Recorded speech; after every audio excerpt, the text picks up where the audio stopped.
And we are live. All right, everyone, welcome back to my channel, Baseball Talk with Nick Morgan. It is April 1st, 2021, and the Major League Baseball season will begin with the first pitch of this Blue Jays-Yankees matchup. A day baseball fans have been waiting for. Opening day. This battle between two AL East teams will kick off with Hyunjin Ryu on the bump for the visiting team.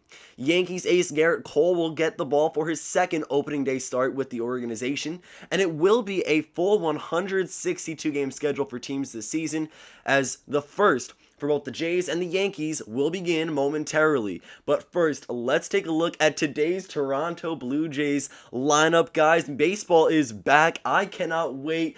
We are just moments away from the first pitch of the 2021 regular season. We take a look at who the Blue Jays have going into today's game from top to bottom, 1 to 9. Marcus Semien leading things off over at second base, followed up by Beigio. Bichette will bat third, and batting cleanup, Teoscar Hernandez. Vladimir Guerrero Jr. will start at first base and bat fifth, followed by Lourdes Gurriel Jr., Rowdy Tellez, who's today's designated hitter, Randall Grichuk, and Danny Jansen behind the plate, batting ninth, closing things out for the lineup. On the mound, Hyunjin Ryu for the Toronto Blue Jays. This is going to be a battle of the aces, the first game of the season, a lot of fun. Hyunjin Ryu, Garrett Cole. Ryu is notorious for having a very low ERA. He is a very dominant left-handed pitcher for this Blue Jays organization. He is their ace, and after him, there are a few question marks in the starting pitching rotation. But Toronto is going to be a very competitive team here in 2021. They're going to fight for a spot in the postseason, whether that's going to be as the division title winners or if they're going to go ahead and secure a wild card spot. They will be in the mix, and they are going to be in the running for October baseball. But the New York Yankees pose a huge threat to this Toronto team. On the mound for them today is Garrett Cole, who signed a 9-year contract with the team going into the 2020 season. Of course, it would be a 60-game schedule that was played, but Garrett Cole did get the start on opening day. He held the Nationals to only 1 run. There was a 5-inning game. He pitched a complete game. And he did very well in his start, his first Yankees start. But today, he's in pinstripes at Yankee Stadium with fans in the stands, and that's going to play a huge difference for Garrett Cole, who has a 4-seam fastball, slider, curveball, and changeup. 4-pitch mix. He's going to rely on that fastball 52.8% of the time, according to Baseball Savant. And then his primary off-speed pitch, his breaking ball, is going to be his slider. He'll then go curveball and changeup. So in the order I read it off, Garrett Cole is looking to hold the Toronto Blue Jays lineup to very few runs, if any for that matter, going into game 1 of 162. This game will begin in just a few moments. Major League Baseball is back. If you can't tell by the excitement in my voice, I'm stuttering a little bit, but this is going to be a lot of fun. Not only is this the first game of the season, but it's two of my favorite teams that are going head-to-head with the Yankees and the Blue Jays. A day that we have all been waiting for a very long time. Garrett Cole, Hyunjin Ryu on the mound for both the Yankees and Blue Jays, respectively. This is going to be a great matchup here. Marcus Semien, a guy to watch out for. He will get the first at-bat of the regular season, and not only just for the Toronto Blue Jays, but Semien is coming in on a 1-year, $18 million deal with the Toronto Blue Jays. He signed this massive contract, only having him within the organization for 2021, and is going to go ahead and see a position shift. He's primarily a shortstop, but because the Blue Jays have the young Bichette, he has shifted over to second base, and that is going to be where he falls for the majority of 2021, assuming there are no injuries for this Blue Jays team. So, Toronto versus New York. We are at Yankee Stadium for this game, and we are going to begin in just a few moments. The first pitch was set for 1:05 p.m. Eastern Time. We are just past that mark, but we're looking at the Toronto Blue Jays, and these guys are going to hit the ball very well. Marcus Semien, Beigio, Bichette, Teoscar Hernandez. There is a lot of great talent within this Toronto lineup heading into Game 1. They're going to be a huge threat not only to the American League East, but to the American League in general this upcoming season. Now, though they do have some great hitters, the pitching is what's going to get the worst of them. The rotation is a little bleak. They have Hyunjin Ryu, who is great. Following him, they have a lot of like 4 and 5 guys in the rotation that kind of make up the 2 through 5 roles. within the roster. Some guys to note: Robbie Ray, Steven Matz in particular. Hello to everyone in the chat, everyone in the stream. Welcome. We are getting ready to kick off the first game of the 2021 regular season. Unfortunately, I cannot show the game because of copyright issues, but what I do here is I will go ahead, give you play-by-plays, every pitch, every swing. You guys will get it all, so I'll be commentating through it, just like you are listening to it on the radio, except you'll have the visual of me. You also have the scoreboard that I have set up on screen for you guys. This is going to be a lot of fun. Game 1 of 162, the Blue Jays-Yankees, great matchup. Now, this is going to be a very fun opening day. A lot of teams will be playing their first game of the season, with a few exceptions. The Orioles and Red Sox game got postponed, and also, which actually just got released a few hours ago, the Mets and Nationals will not be playing today because of COVID-19 and some COVID cases or something along those lines. So it is going to be interesting to see how that plays out. Last year in the 60-game span, we saw a lot of COVID cases break through in Major League Baseball, especially the Miami Marlins, St. Louis Cardinals. They had some runs. I mean, I remember the Marlins had a lot of their main guys on the injured list or on the COVID list because they were sick. And now this Mets and Nationals game got postponed. I was initially going to live stream both the Yankees and Mets opening day games, but the Mets will not be playing against the Nationals today. That matchup was supposed to be Jacob deGrom and Max Scherzer. So we don't know when that game will be played. But for now, it's the Blue Jays, it's the Yankees, and Garrett Cole and the New York Yankees are taking the field for the first time in the regular season here in 2021. Wow, this is so much fun, guys. Honestly, surreal. We've been waiting for this day for such a long time. Last year's opening day was July 23rd and 24th, so a lot later than usual because we had spring training 2.0 or summer camp, whatever you want to go ahead and call it. But this year, April 1st, opening day game, and a lot of teams will be playing that initial game of the season. The Blue Jays and Yankees will go ahead and kick things off. It's not only the first game for them, but the first game of the year. Yankees, Garrett Cole, ace. He is on the mound. 12 starts last season, a 7-3 record, 2.84 ERA, and 73 innings pitched. He struck out 94 batters, and his opponent batting average was 197. He's got great stuff on the mound. Again, if I just remind you here of his pitching arsenal, he's got a four-seam fastball, slider, curveball, and changeup. Now, it's going to be interesting to see how him and Gary Sanchez do as the New York Yankees batter here in today's game. Of course, last year there was a bit of controversy, not necessarily controversy, but there was some struggles with Gary Sanchez behind the plate when it came to catching the Yankees ace. Towards the end of the season and in the postseason, Gary Sanchez actually lost the starting job to backup catcher Kyle Higashioka, who just seemed to be a better fit for Garrett Cole. And of course, when you're paying him $324 million for 9 seasons, you want to have him at his very best. But this year, we're going to see how Garrett Cole and Gary Sanchez work together. I know Garrett Cole, Aaron Boone, and the Yankees staff are fully sure that this will be a better partnership. Gary Sanchez struggled a lot last season, both offensively and defensively. Really looking to bounce back this season on both sides of the baseball. And here we go. Marcus Semien is stepping into the batter's box. Garrett Cole is on the mound, and Semien making his Toronto Blue Jays debut, a .223 batting average last season in the 60-game schedule. The first pitch of the 2021 regular season is a four-seam fastball just north of the strike zone for ball 1. So the 2021 Major League Baseball regular season is officially underway, and Garrett Cole will deliver a fastball on the outside part of the plate. Semien puts it in play, but right over into the shift, and it'll be a ground out. Gleyber Torres over to Jay Bruce. That will go ahead and be a 6-3 putout. Let's go ahead and take a look at the New York Yankees defense for today's game from left to right in the outfield. Clint Frazier, Aaron Hicks, and Aaron Judge. Jay Bruce getting the start at first base as Luke Voight begins the year on the injured list. DJ LeMahieu at second, Gleyber Torres at shortstop, Geo Urschella at the hot corner. On the mound, of course, is Garrett Cole. Behind the plate, Gary Sanchez. Here's Kevin Beigio, who will see a strike 97 miles per hour. And there's the first pitch to the second batter of the game. Garrett Cole looking very sharp so far. Going to drop a curveball south of the strike zone. So it's a 1-1 count. Only 4 pitches, but 1 man retired here in the top of the first.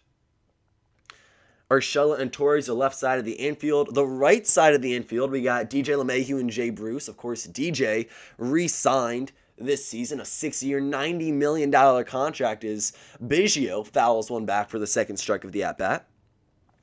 DJ was a huge free agent target for the Yankees this season. Of course, he was a Yankee for the past 2 seasons. He became a free agent, and the Yankees gave him $15 million a year. Beigio checks his swing, and the third base umpire says he went around, so that's the first strikeout of the game. Garrett Cole collects out number 2, off to a very quick start. All right, so New York Yankees, 2 outs, 2 batters. Here comes Bo Bichette. And this is going to be a fun one, guys. This is going to be a very fun game. Blue Jays, Yankees, opening day. Bo Bichette steps in, and another fastball from Garrett Cole. Belts high, 96 miles per hour for strike 1. Again, looking sharp early on. Very few pitches to start the game, but looking very efficient. And this is going to be a slider just outside, and the home plate umpire gives him the call. It's 0-2 now to the right-handed shortstop. Opening day is here. Welcome everyone to the stream. 2 outs and an 0-2 count to Bo Bichette. Garrett Cole is going to go ahead and throw another slider. This one down and away. That's his 9th pitch of the game. All right. 1-2 to Bo Bichette. Welcome to everyone in the chat. Hello to everyone joining me in the stream today. The first game of the regular season. That one's going to be up and in. Bo Bichette has to duck out of the way as this one runs tight. 2-2 now to the Toronto Blue Jays shortstop going into the season. Starting shortstop, that is. Slider down and away yet again. Will miss, so the count goes full now. It was a ground out to the left side of the infield from Marcus Semien, a strikeout for Kevin Beigio, and now here's Bo Bichette with the longest at-bat of the game so far. Great eye right now. Yeah, I mean, he's definitely laying off a few pitches. The second strike was a bit of a generous call for the home plate umpire, but very close, so it doesn't necessarily show in the strike zone. But it was extremely close. And here's Bo Bichette. He's going to ground out to the right side of the infield. It is a 1-2-3 inning. And Garrett Cole works out of the full count. 1, 2, 3. 3 guys up, 3 guys down. Semien, Beigio, and Bichette. No runs on no hits for the Toronto Blue Jays with no men left on base. Now let's go ahead and get to the New York Yankees starting lineup here for this April 1st game. I mean, it is April Fool's Day, but today is the start of the regular season. And I could not be happier. We have a lot of baseball fans joining in the stream right now. Thank you all for taking the time out to join. I hope you enjoy the stream. Drop in any questions you have. If you want to also kind of go ahead and throw me some questions about the Yankees, the Blue Jays, or any team in Major League Baseball you want to hear my take, go ahead and let me know in the chat. But otherwise, let's go ahead and take a look at this New York Yankees 1 through 9. Here in the first game of the regular season. DJ LeMahieu starting things off. He was a leadoff hitter quite a bit last time around in 2020 and in 2019. So he's going to be leading things off at the plate, starting at second base. Aaron Judge will bat second in right field with Aaron Hicks, number 3, the switch hitting center fielder. Giancarlo Stanton, who might get some time defensively in the outfield, will DH and bat cleanup today, followed by Gleyber Torres, Geo Urschella, and Gary Sanchez. That's the 5 through 7. We then look at the bottom 2 guys in this lineup, Jay Bruce and Clint Frazier. Now, Frazier is playing in his first opening day game with the New York Yankees as a starter. He is the starting left fielder. He has taken over the role from Brett Gardner, who the Yankees did bring back in free agency this offseason. Now, Gardner, of course, is a left-handed veteran, been with the team for quite some time. And here we go. This is going to be a fun one. I can't not say that. I mean, I'm just so excited, guys. Yankees and Blue Jays, this is a great game. I can't even believe this is happening right now. We've been waiting for this opening day for a very long time. It's finally here. And Hyunjin Ryu is on the mound for the Toronto Blue Jays. Hyunjin Ryu is 34 years old, a left-handed starting pitcher, and the first pitch is going to be inside to DJ LeMahieu and called for strike one. So it's an 0-1 count now. LeMahieu down early on, but that's nothing to worry about. If you guys know DJ LeMahieu, you are aware he is a contact hitter. He led the league in batting average last season. We'll take an off-speed pitch way inside for ball number one. And if we look at Hyunjin Ryu, what he's got in his pitching arsenal, he really has a 5-pitch mix consisting of a changeup, cutter, four-seam curveball, and sinker. The 1-1 count to DJ LeMahieu, he will swing and miss for strike two. That is right down the middle. LeMahieu down on the count early on, but remember, LeMahieu is a contact hitter who does have a bit of pop in his bat. Expected to do some great things with the New York Yankees this season. And he's been one of the most consistent players in this lineup from both the 2019 and 2020 schedules. Here's LeMahieu. He's going to poke it to the right side of the infield. Vlad Jr. will pick it up and take it to first base himself for out number one. So 3 unassisted in the books, and that is the first out of the ball game for the New York Yankees offensively. Aaron Judge will step into the box next, but let's go ahead and take a look at the Toronto Blue Jays defense because there are some notable shifts when it comes to 2020 and 2021. At first base, Vladimir Guerrero Jr., he came up as a third baseman. He can play both corner infield spots, so he is going to be over there starting at first base in today's game. Marcus Semien at second changed his position as he signed that $18 million contract with the Toronto Blue Jays in the 2020 and 2021 offseason. Kevin Beigio over at third base, the hot corner. Your outfield, Gurriel Jr., Grichuk, and Teoscar Hernandez, very similar to 2020. George Springer is on the Blue Jays team, except he's expected to miss the first week of the season at least, as he does have an injury to start the year. He had a huge contract, $150 million deal for 6 seasons, so he may be absent for the first week of the 162-game schedule. The count is 1-1 on Aaron Judge. He checks his swing, and the first base umpire says he does not go around, so it's 2-1. Now to big Aaron Judge, number 99, starting right fielder for the New York Yankees. The Toronto Blue Jays went down in order 1, 2, 3 for Garrett Cole. Hyunjin Ryu has fallen back 2-1 to Aaron Judge, and this one will be fouled down the third base line for strike two. So the count's even, and Ryu is at 8 pitches so far in the game. On deck, switch hitting Aaron Hicks starting in center field. Now, other than Aaron Hicks, the only batter starting in today's lineup who is left-handed is Jay Bruce. He's going to bat 8th. And for a long time, the New York Yankees have been a very right-handed heavy organization. Look at some of their big names: Aaron Judge, DJ LeMahieu, Giancarlo Stanton. I mean, everyone really. Torres, Urschella, Frazier, Sanchez, all right-handed hitters. So this season, this winter really, we were looking to see if they would pick up any left-handed bats, especially because of the short porch in right field. Left-handed guys with pop can easily benefit from the wall being a little bit closer to home plate out and right.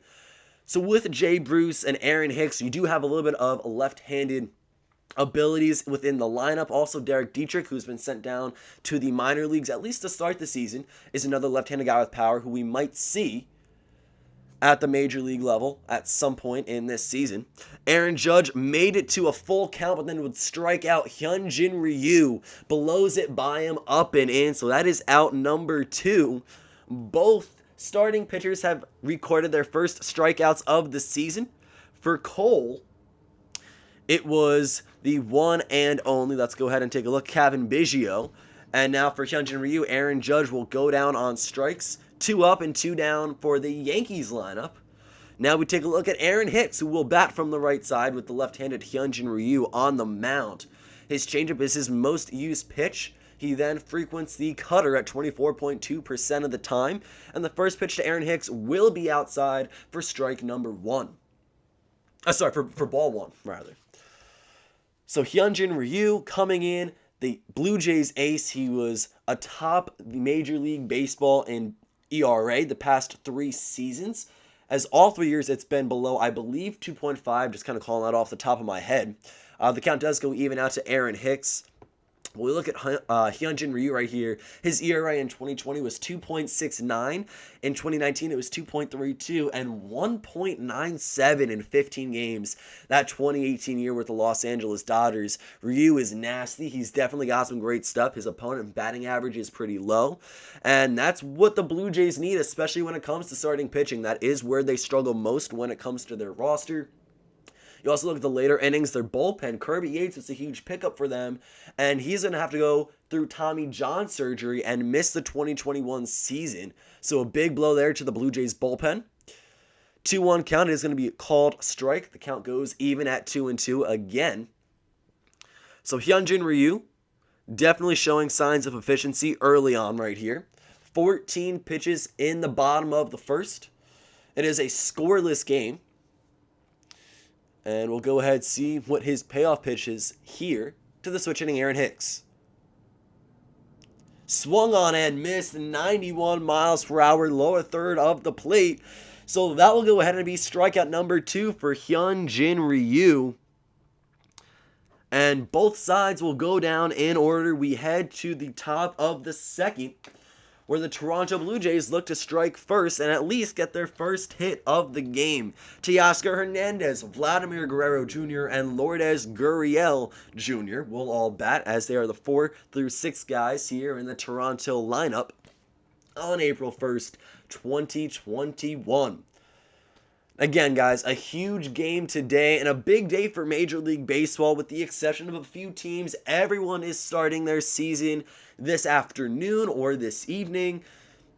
We have a few 1 o'clock start times Eastern time. A lot of them are a little bit later on. We're going to go ahead and take a look at the opening day matchups right now. Of course, the Blue Jays and Yankees are going into the top of the second. That is what I'm covering. Then we have the Mets and Nationals, who have been postponed because of COVID-19. So those are 2 of the teams that will not be playing today. The other 2 are the Orioles and Red Sox. So 26 of the 30 teams will be playing their first game of the season today at some point. Now, the Indians and Tigers are scoreless through the bottom of the first, and everyone else has yet to start, but we will see the Twins and Brewers kick off their first game of the season against each other. The Pirates and Cubs, Braves and Phillies, Dodgers, Rockies, D-backs, Padres, Cardinals, Reds, Rangers, Royals, Rays, Marlins, White Sox, Angels, Astros, Athletics, Giants, and Mariners. And that will go ahead and close things out for today's opening day games. This is going to be a lot of fun, guys. This is really going to be just such a great day for Major League Baseball. A lot of teams are off tomorrow, with the exception of a few. But we are back in the full swing of things. Spring training is well behind us. We don't have a weird 60-game season like last year. A full 162-game year is coming at us for the first time since 2019. And that is a big deal because I know for me last year, I loved having at least some form of Major League Baseball, but 60 games is just not the same. Of course, you love to see this 162-game year, and a lot of fun. Teams are going to have such great runs this year. The Toronto Blue Jays are definitely someone to watch out for. The Chicago White Sox on the move in the AL Central, set to have a great year. The New York Yankees going to be one of the top dogs within the American League. And then the National League, so competitive. A lot of great talent in the NL this season. And Garrett Cole, back out on the mound here in the top of the second, will face off against Teoscar Hernandez. Now, Cole throws a slider down and away, which Hernandez will offer at. So that is strike number 1. Hello to everyone in the chat and on the stream. Thank you for joining me today. We have our first game of the Major League Baseball regular season. Now, last year, the Yankees and Nationals were the first game of the regular season. They kicked things off on July 23rd, and there would be some inclement weather, which after the 5th inning, the game would be called, and it was going to be in the record books as the Yankees won that one. But Nationals and Yankees started things off last year. Today, it is Yankees and Blue Jays kicking off the season. And the 2-1 count goes 2-2 as this one's going to be up and in for a called strike against Teoscar Hernandez. Hello again to everyone here. Thank you for joining me today. I hope you guys are all having a great day. I know I am because baseball is back. And Teoscar Hernandez gonna hit one to the left side of the infield. Gleyber Torres tries to dive but will not come up with the ball cleanly.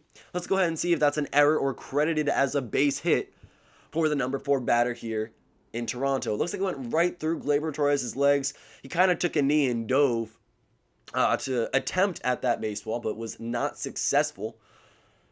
So again, I'm going to go ahead and wait to see if that's either a hit or an error. I'm going to assume that's a base hit for Teoscar Hernandez. But in the meantime, Vladimir Guerrero Jr.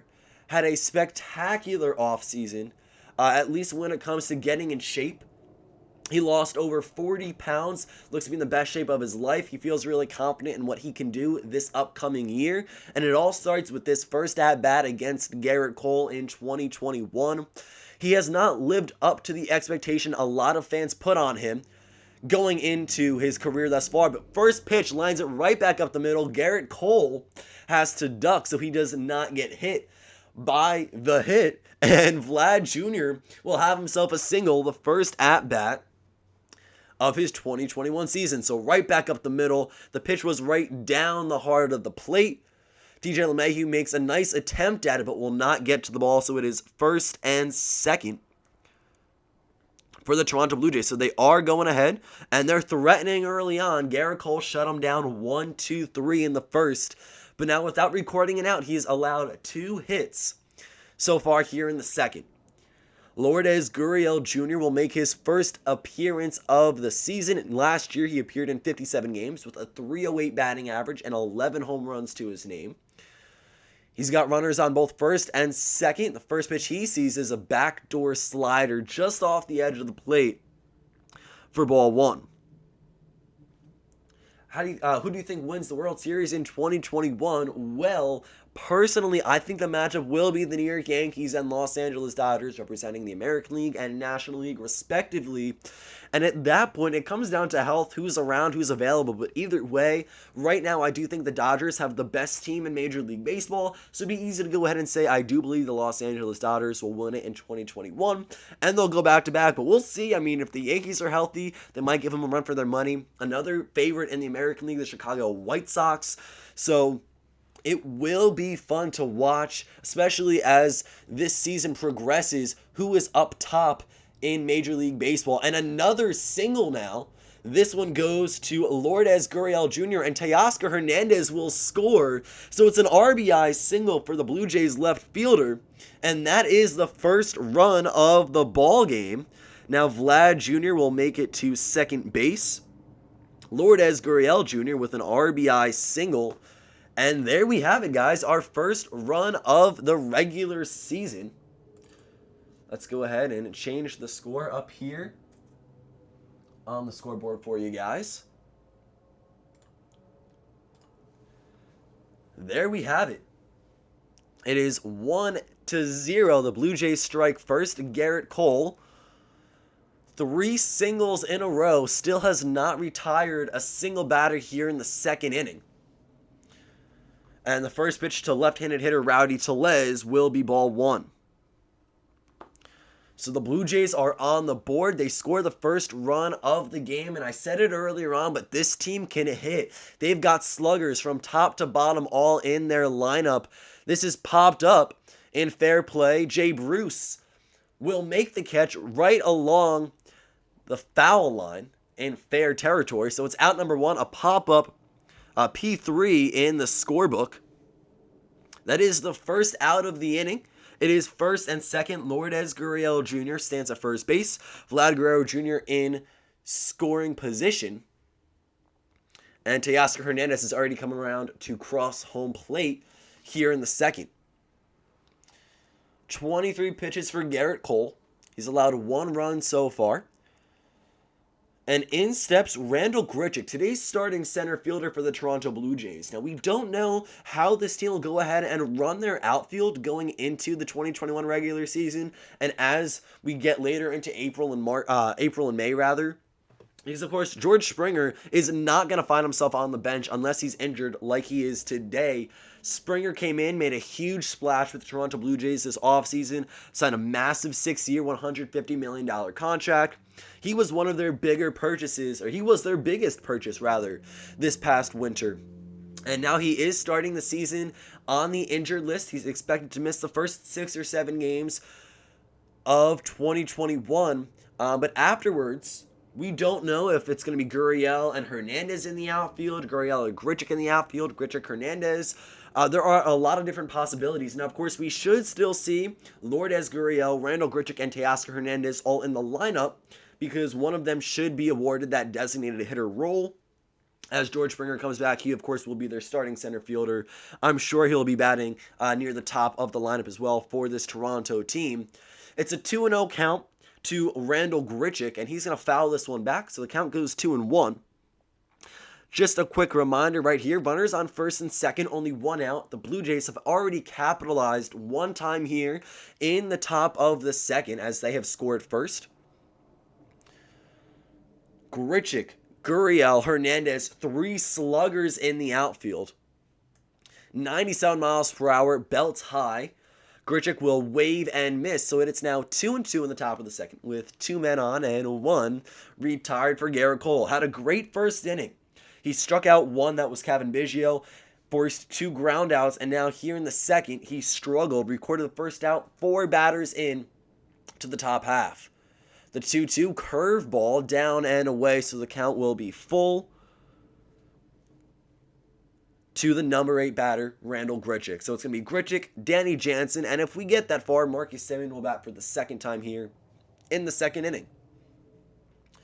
Pitch number 29 from the right-handed Yankees ace will be swung on and missed down in the dirt. Grichuk not happy. He offered at that one. So strike number 3, that is out number 2 here in the second inning. And Garrett Cole's second strikeout of the ballgame. So both aces have recorded a pair of strikeouts apiece so far here through the first inning and a half of the 2021 regular season. In steps Danny Jansen, who would love to go ahead and get some more runners to score. We got 2 on base, 1 in scoring position, and that would be Vladimir Guerrero Jr. He will see strike number 1, a 98-mile-per-hour fastball, down and away. Jansen hit just 183 in 43 games last year, 6 home runs, 20 RBIs, and a 671 on base plus slugging. The first pitch he sees, of course, is strike number 1. Garrett Cole looking to get out of the inning fairly unscathed. Got beat up a little bit in the earlier half of the second here. 98-mile-per-hour fastball just outside the strike zone. The umpire does not give him the call, so it will go 1-1 here to the Blue Jays backstop. Top of the second, it's a 1-0 ball game. The count even at 1-1 and a 98-mile-per-hour fastball for the third time in a row down and away to this right-handed hitter, and it will work out for Garrett Cole. So he does lead the count right now. He's ahead in the at-bat, 1-2. This will be 33 pitches for Garrett Cole as he delivers to Gary Sanchez, looking to end the second inning for the Blue Jays offensively. Garrett Cole, the payoff pitch, a fastball at 99 miles per hour, again outside, this time elevated a little bit in the strike zone, but more outside than it is high for ball number 2. So the count goes even, 2 apiece, 2 outs in the top of the second with 2 on. Again, if Danny Jansen reaches right here, we will flip the lineup card over to Marcus Semien, and he will get his second at-bat of the game. And that's a breaking ball down in the dirt for ball 3. The count goes full. The third time Garrett Cole has seen a count go 3-2 here so far. Again, Marcus Semien is on deck. He grounded out to shortstop Gleyber Torres to open the frame back in the first. Standing ovation for Garrett Cole right now. The fans are on their feet. He is excited. This is his first opening day start with fans in the stands and his first opening day start at Yankee Stadium. This ball is 99 miles per hour right down the middle. Jansen will get a piece and foul it back and out of play. So the count remains at 3-2. It's 35 pitches for Garrett Cole. The 30-year-old right-handed pitcher was a former first-round pick. He was selected first round, first overall by the Pittsburgh Pirates back in 2011. And Danny Jansen does very well, hitting north of 350 against the New York Yankees in his Major League Baseball career. See if he can raise that batting average a little bit in the 3-2 count. He will pop it up and straight back out of play. So another foul ball. We'll see this at-bat extend a little bit longer, at least one pitch further, as the count is full.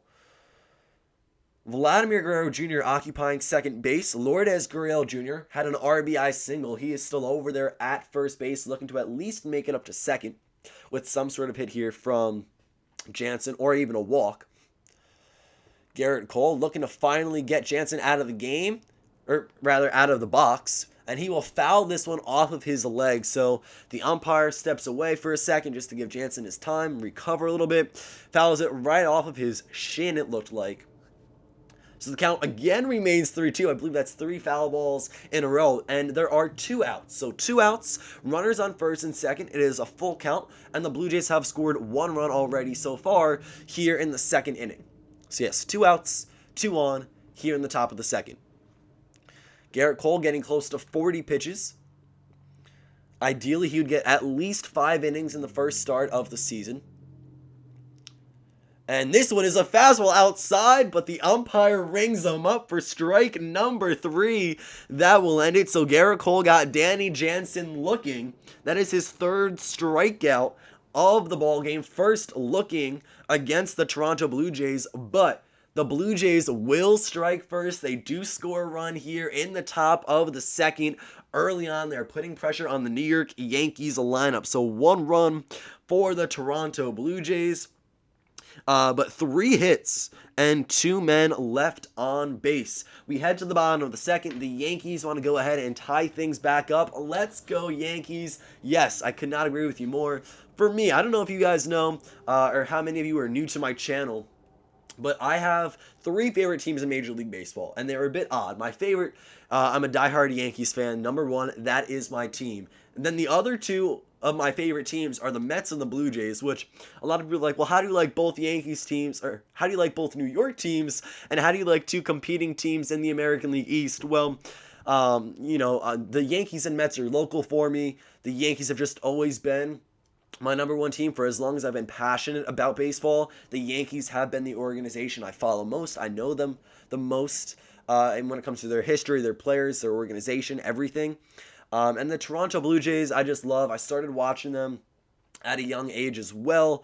If they weren't in the American League East, they'd be my favorite team within their respective division. But because they're battling against the Yankees, it is hard. This game for me, though, is a lot of fun because I'm rooting for both the Yankees and the Blue Jays. It's also the first game of the 2021 regular season. Baseball is back, and we will have baseball in our lives until October.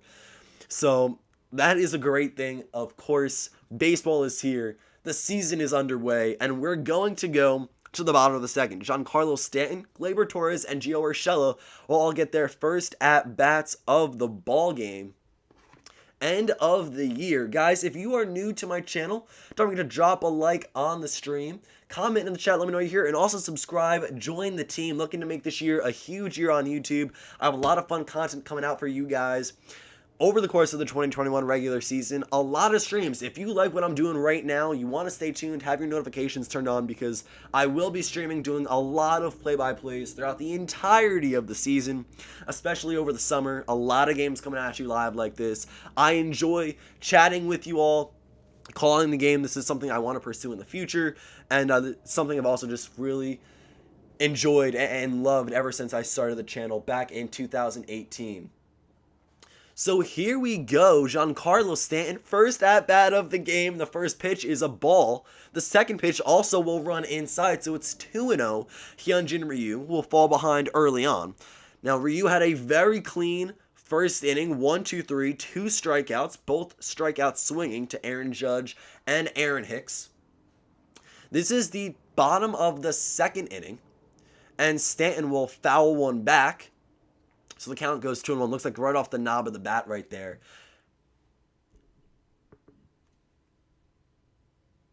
So a 2-1 count. Hyunjin Ryu to Giancarlo Stanton. Stanton is the cleanup batter today for the New York Yankees. Will fulfill that role for assuming the entire season as long as he's healthy.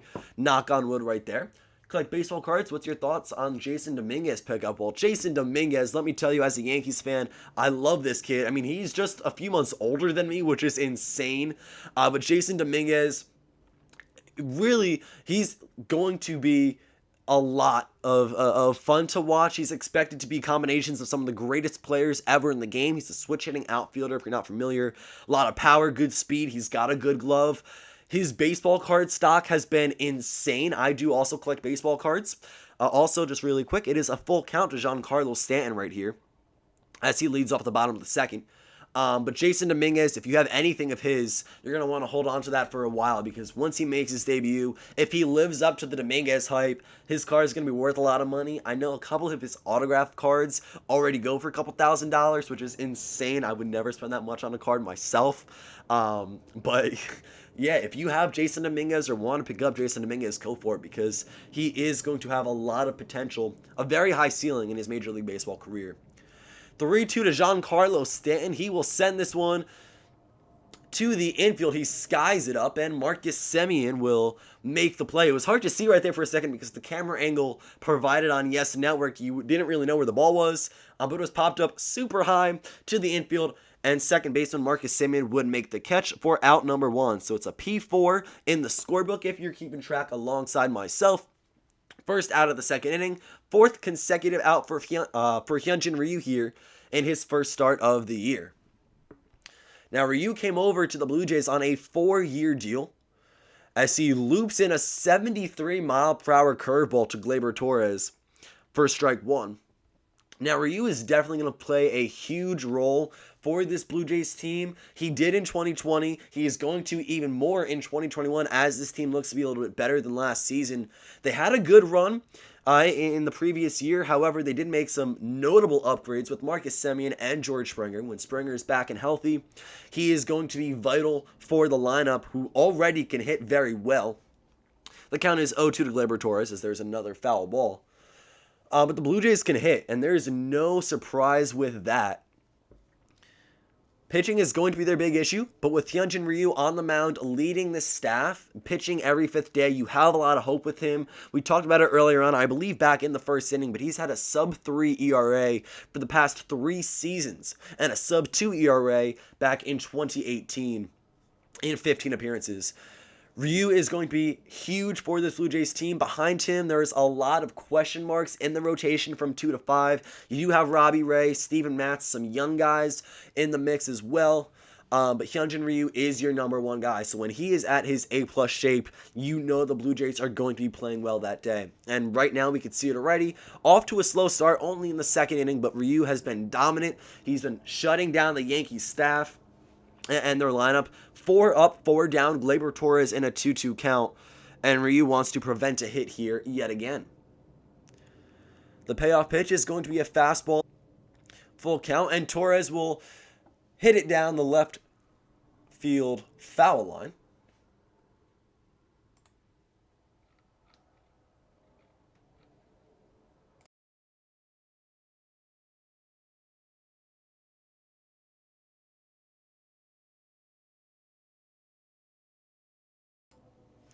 All right, so the count is full. 3-2 to Gleyber Torres. And it's 1 out here for the New York Yankees in the bottom of the second. They trail by 1.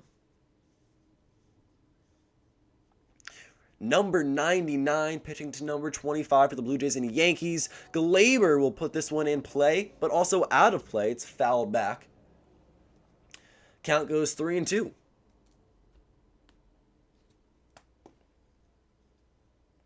On deck is Geo Urschella, who has been huge for the New York Yankees, starting over at third base defensively. He does have a hot bat. At least he was swinging the bat well in 2020, 2019. He definitely exceeded expectations. So he will come up definitely in this inning. No matter if Gleyber Torres is out or gets a hit. But Gleyber Torres sends this one to left field. It's going to bloop in and down for a base hit. The New York Yankees have their first hit of the game, and it's courtesy of Gleyber Torres, a full count single. And there we go. The New York Yankees are in the hit column with that Gleyber hit. Now, Torres did struggle in 2020 quite a bit. He picked things up towards the later half of the year and in the postseason. Him and Gary Sanchez really struggled offensively. But now, first at bat in, he works the full count, saw the ball well against Hyunjin Ryu, and does secure the first hit of the game. It's a single with one away, and now here is Geo Urschella. He hit .298 in 43 games last year with 6 home runs and collected 30 RBIs. His OPS ended at .858 on the year, and the first pitch he sees will be a ball and outside. So 1-1 to Geo Urschella, who has really just been such a great player for this New York Yankees organization. We talked about DJ LeMahieu and his first at-bat and his consistency, while Urschella has really provided a lot on both sides of the baseball for the Yankees. He's been a guy who's actively in the lineup. He doesn't get hurt all too often. When he does land on the injured list, his stints are relatively short. But he's got a great club over at third base. You recall to the postseason, which was most recent for him and for baseball action, with the exception of spring training, and he made a couple of great plays against the Cleveland Indians at third base. He gives everything his all, and really, not just defensively, offensively too, he will go ahead and perform a lot better than I think many people expect him to. He's not the biggest name in the Yankees lineup when you look at superstar potential, but he is huge for the lineup. It is 1-2 to Geo Urschella. Gleyber Torres stands on first. How many home runs do you think Judge will hit this year? Well, I would love, of course, this question does rely on health, him being actively in the lineup, staying healthy, which hopefully will be the case this year. Again, knock on wood. But for Aaron Judge, how many home runs do I think he will hit? Well, I don't know if this is putting the bar too high or not, but I would love at least 35. Again, that might be a lot. But I do think that Aaron Judge, we saw what he's capable of in 2017. His rookie year was incredible. Over 50 home runs in his rookie campaign alone. And Geo Urschella will wave and miss 4 strikes 3, so that's 2 outs, and strikeout number 3 for Hyunjin Ryu on the day. But Aaron Judge is definitely capable of hitting a lot of homers. When he's healthy, he's going to hit the ball well. Really, you want him to be a .270 hitter with a lot of pop. Starting right fielder. Defensively, he gives it his all as well, much like Geo Urschella. I would personally like to see at least 35 out of Judge this year. I think it is also very possible and very realistic. Again, that relies all on his health and how many games he plays. But, 35, I think, would be the minimum for me, expectation-wise. Hyunjin Ryu steps off and throws over to Vlad Jr. just to check up on Gleyber Torres over at first base. And here comes Gary Sanchez stepping into the box with 2 outs and a runner on first. Again, Gleyber Torres occupying first base over there. He had the Yankees' first hit of the ball game. But for Sanchez, he's batting 7th today, and he's catching for Garrett Cole, and both are huge. He really struggled last season, and his first hit of 2021, Gary Sanchez, it's out of here. A 2-run home run for Gary Sanchez released the Kraken, and the Yankees take a 2-1 lead here in the bottom of the second. Just as I was getting ready to say Gleyber Torres and Gary Sanchez struggled last year, here come both of them getting hits in the bottom of the second. Gary Sanchez with a 2-run homer. His first hit of the season is very promising now for New York Yankees fans. Make it 2-1 New York. They have 2 hits, 2 runs. Let's go, Gary Sanchez. So there it is, a 2-run home run, the first home run of the 2021 season. And it's a big one for Gary Sanchez. Look at that, 2-1 New York. I'm going to go ahead and change the score for you guys here on the scoreboard. But that is such a promising start for Gary Sanchez. Yes, it is only 1 at-bat, but still, you would love to see him keep that pace up. Great start for El Gary. Very happy with that at-bat. He takes Hyunjin Ryu deep. Now, personally, I'm very excited because that's a huge Yankees homer right there. Puts them up in the opening day game. But I have Hyunjin Ryu on my fantasy baseball team. So that 2 runs is really going to hurt me a little bit. But hey, let's go Yankees. Gary Sanchez demolished this baseball. Not the furthest home run by any means, but he knew it. No doubt about it. 2-run home run just cleared the left field wall, and Gleyber Torres scores on the homer. Here is Jay Bruce. He will go down 0-2 on a big swing right there. But Gary capitalizes with 2 outs in the bottom of the second, a runner on first. He picks up his first hit of the season. He's going to shut down Yankees haters and Gary Sanchez haters. Here's Jay Bruce, 0-2 count. He puts the ball in play. It was just outside, but Bo Bichette or one backwards into shallow center field for the out. So a pop-up to shortstop will end the inning, but Gary Sanchez puts the Yankees up 2-1. 2 runs, 2 hits, no men left on base, and Hyunjin Ryu earns his first 2 runs of the season. Let's flip the scorebook over now for the Toronto Blue Jays, who took the lead back in the second. No, for the first time of the year, have a deficit that they have to come back from. But the Blue Jays will start off the 3rd inning with Marcus Semien, followed by Cavan Biggio and Bo Bichette. Now, Semien and Bichette both grounded out in the 1st inning of the game. Cavan Biggio struck out swinging. Garrett Cole has tallied 3 strikeouts to his name so far within the first 2 innings of the season, and wants to continue to shut down this team. We go to the 3rd. Garrett Cole has a lead again for the first time this year. A lot of firsts happening because this is the initial game of the season. And let's go ahead and take a look at the other game currently playing in Major League Baseball. See what the score is over there. For the Indians and Tigers, well, Detroit leads 3-0 the bottom of the second. They also have runners on second and third with 2 outs. So Detroit, an early lead here over the Cleveland Indians. The Minnesota Twins and Milwaukee Brewers are warming up and getting ready to start their first game of the year. So Tigers lead the Indians 3-0. The Yankees lead the Blue Jays 2-1. And for this Yankees-Blue Jays game, we head to the 3rd inning.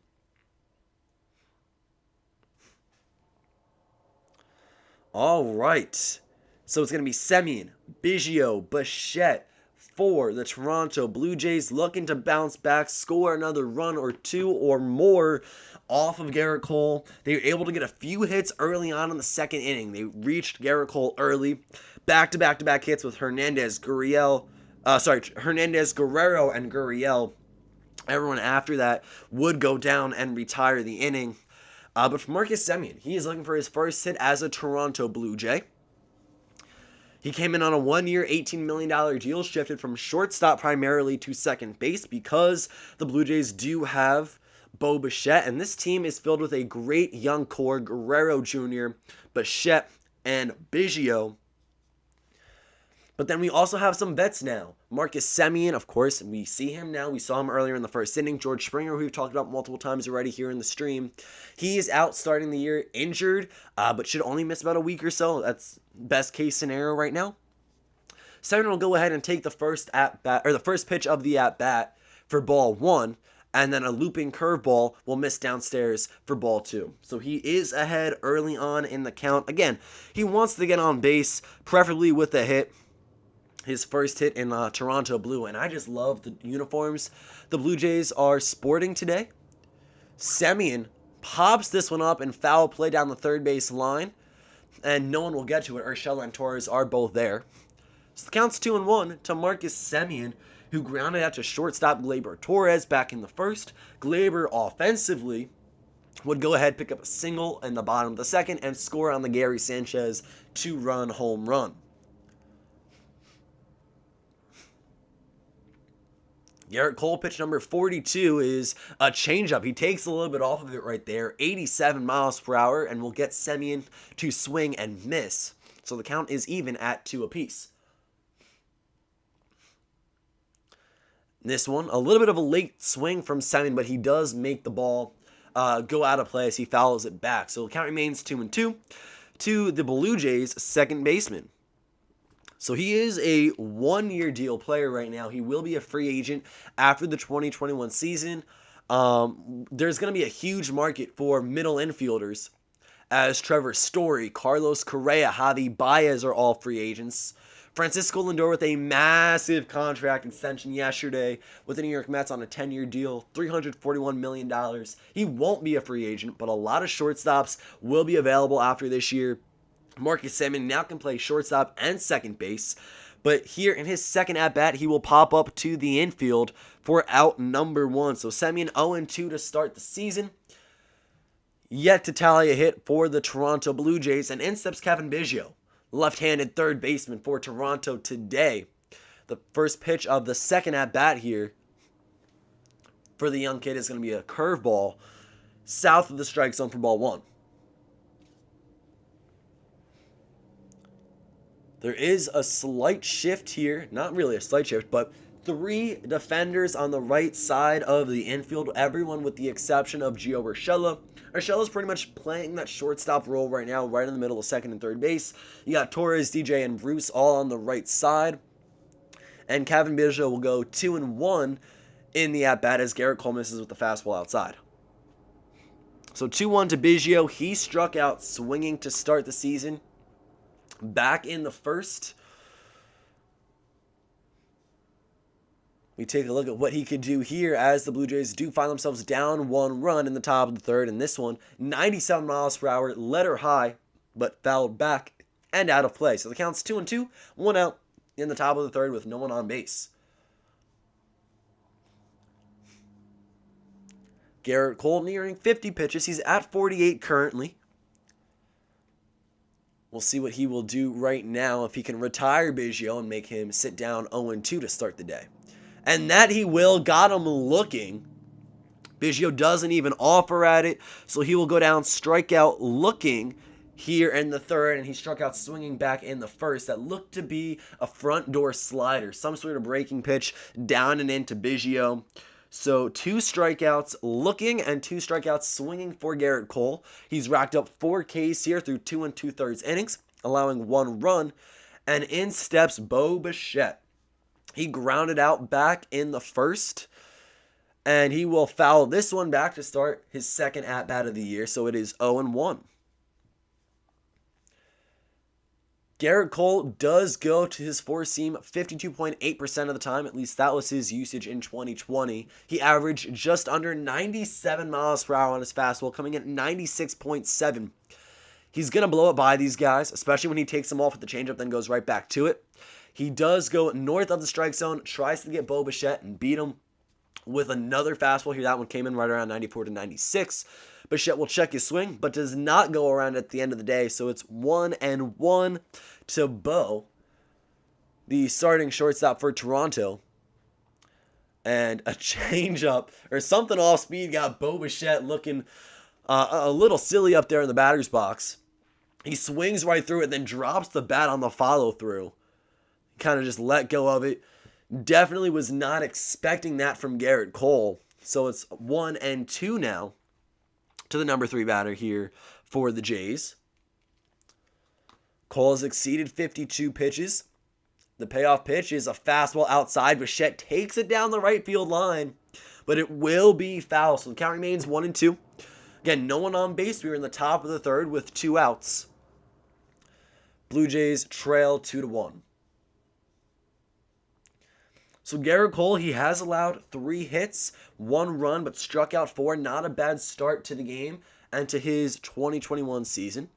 His first full year with the New York Yankees, his first opening day start with fans in the stands, and this one he airmails up to Gary Sanchez, who does catch the ball. It goes up and into Bo Bichette, so he ducks out of the way. It's 2-2 now. On deck is Teoscar Hernandez, who singled back in the second and scored the only run for this team so far. The 2-2 is fouled back and out of play. So we will try this again here. Garrett Cole, another at-bat he's deep into the count with, but he's looked good thus far. 2-2 count, allowing 1 run and 3 hits in the top of the third. 2 outs and no one on base. the New York Yankees, it'll be 9-1-2 as we head to the bottom of the third. See what Bichette can put up here. It's a strikeout looking 97 miles per hour. Garrett Cole painting the corners for out number 3. That is his third strikeout looking, 5th strikeout of the game. And Bichette will go down for the second time this ball game without a hit. Back-to-back strikeouts, no hits, no runs, no men left on base for the Toronto Blue Jays. We will head to the bottom of the third, where it's going to be Clint Frazier, DJ LeMahieu, and Aaron Judge due up. Guys, I will be right back. Stay where you are. Going to take a quick break as we head into commercial break here for the New York Yankees and Toronto Blue Jays ball game. So again, stay tuned. I will be right back.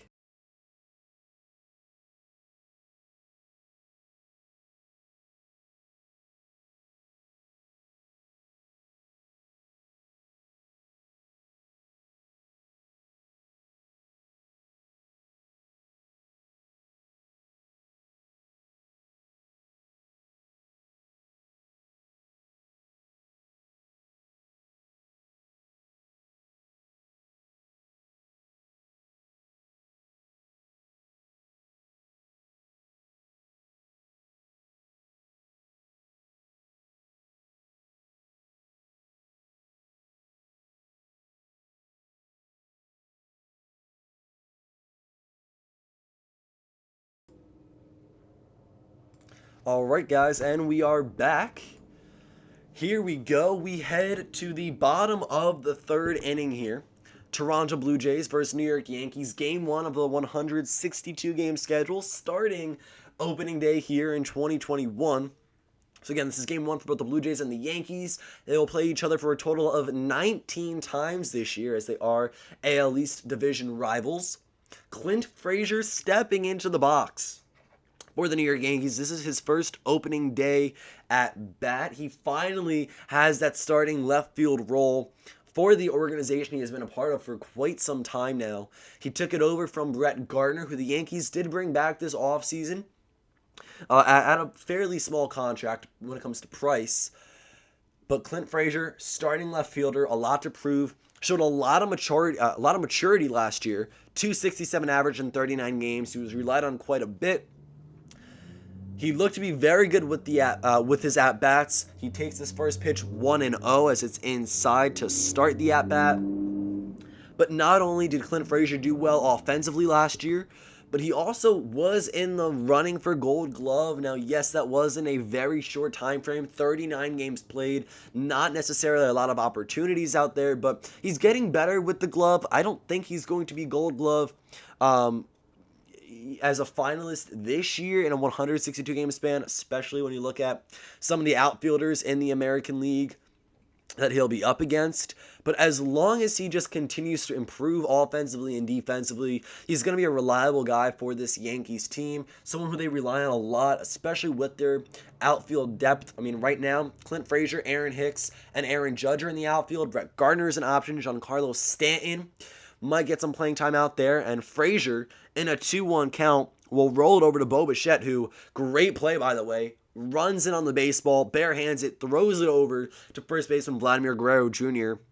So it will be a 6-3 putout here to start the third, or the home half of the third, rather. We look to DJ LeMahieu now as things turn over for the New York Yankees. DJ getting his second at-bat of the ball game. Led all of Major League Baseball in batting average last year. I think it was 364 he finished with the stat line with. Incredible. LeMahieu, definitely a contact hitter. He will put this one down the line, but foul for strike 1. Definitely a contact hitter, but does have the occasional pop in his swing. Let me take you through his stat line from last year. Number 26 with the New York Yankees, the Machine, came in and signed a 6-year, $90 million deal this past winter. Huge pickup for the Yankees. He was their number 1 priority. They got the job done. The negotiations were good to go. In 2020, he did hit 364, 10 home runs, 27 RBIs, and a 1.011 OPS. So that's on base percentage plus slugging. And within 195 at-bats, he put up all those numbers. This one is going to be up and in for ball number 1. So the count goes even now to the Yankees leadoff batter here in Game 1 of the season. Hyunjin Ryu has worked through 2 1/3 frames, allowing 2 runs, both coming in on the Gary Sanchez homer back in the second. LeMahieu will ground this one over to third baseman Kevin Beigio, who makes a good play, a strong throw over to Vladdy, and that is out number 2. So a 6-3 ground out from Frazier, a 5-3 ground out from LeMahieu. Here is Aaron Judge, struck out swinging in the first. He led Major League Baseball in a lot of categories his rookie season back in 2017, including home runs. He also had a lot of strikeouts. Judge is going to be a strikeout hitter, but then you look at what else he can do and what else he can accomplish. You look at the strikeouts and everything else he does, and you don't even care about the strikeouts at that point. Yes, it is frequent that he will go down on strikes. However, you look at the overall production from 99, the right fielder, and it really is exceptional. He's a face of the franchise right now. Captain-like material later down the line in his career if he remains a Yankee for the rest of his career, which would be ideal. Of course, you do want to go ahead and see him healthy the entire season. Those injury stints have come back to bite him a little bit over the past few years. Really, 2020 was the first big year where it was like kind of major injuries and stuff. We did see stints in 2019, a little bit 2018. It's 0-1 to Aaron Judge, 99 versus 99, both on the mound and in the box.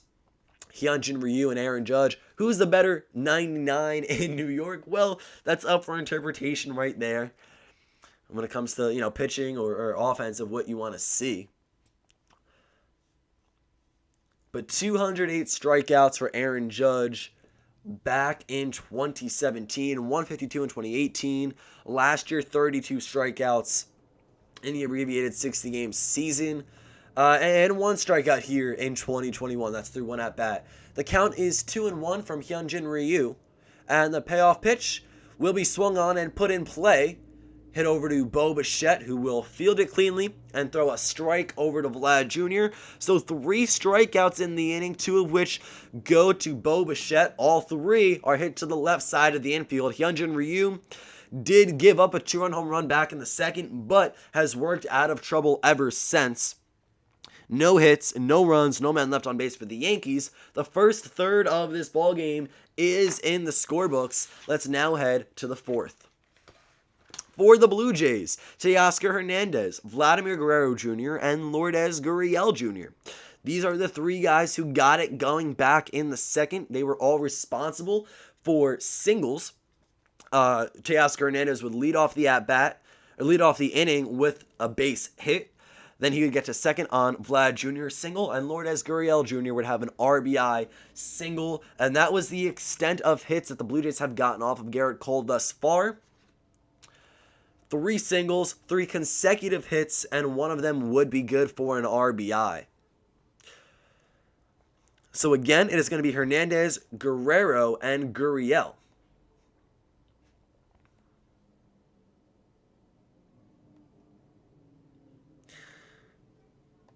So we head into the top of the fourth. Our first game is in the books right now as we look through the first 3 innings. And taking you through scores in Major League Baseball, 2-1, of course, in the Yankees' favor against the Toronto Blue Jays. The Tigers still lead the Cleveland Indians 3-0.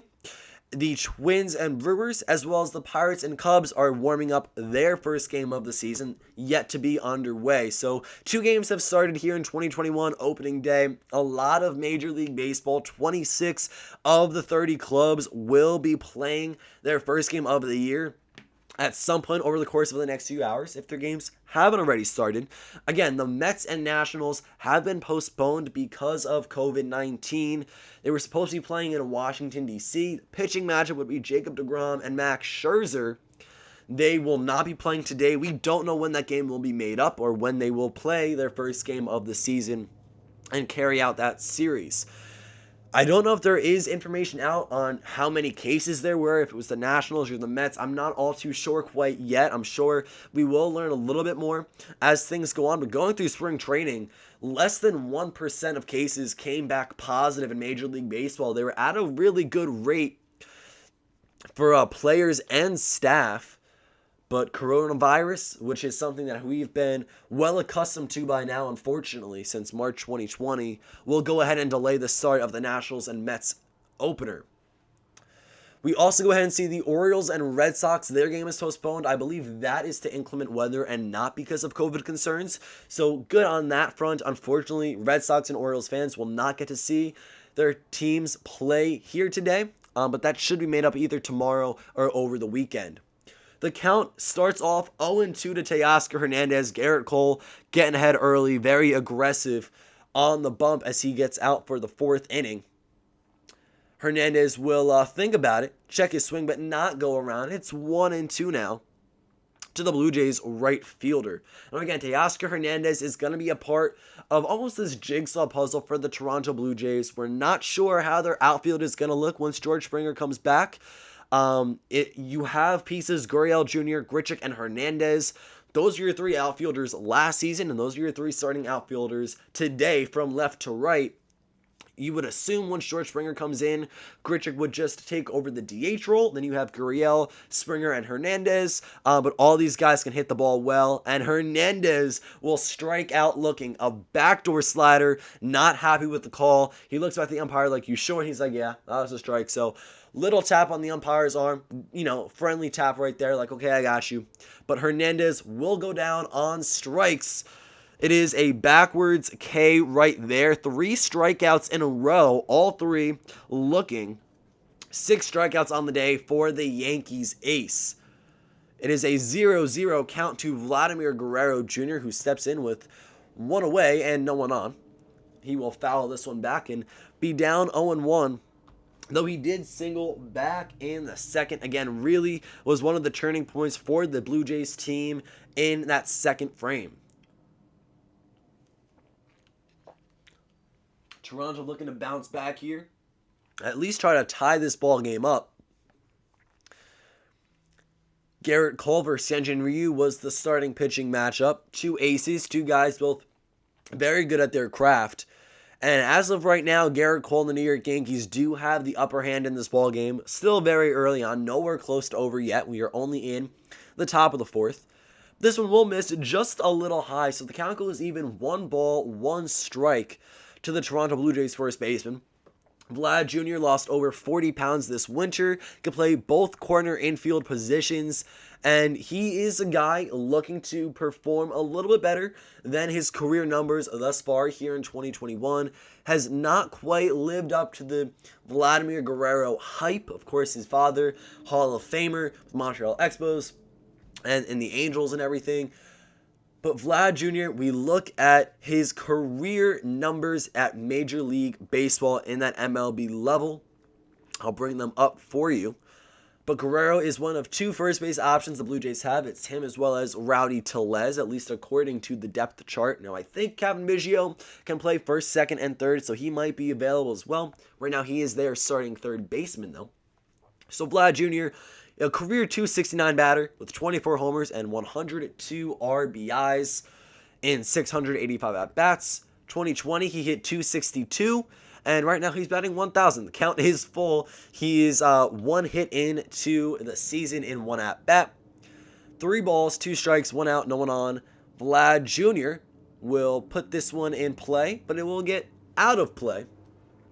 Fouled back, the count remains. So 3 balls, 2 strikes to the Toronto Blue Jays first baseman. And on deck is Lourdes Gurriel Jr. Garrett Cole takes a quick minute here. He's kind of kneeling down behind the pitching rubber. And he is getting ready to see if he could retire Vlad Jr. He has 3 consecutive strikeouts, has not allowed a hit since Lourdes Gurriel Jr. back in the second. So he's retired 7 in a row. And this will be ball 4. The Aussie pitch misses downstairs. So Vlad Jr. will work a walk. He is 1 for 1 on the day. 1,000 on base percentage. As he's reached both via a single and ball 4 now.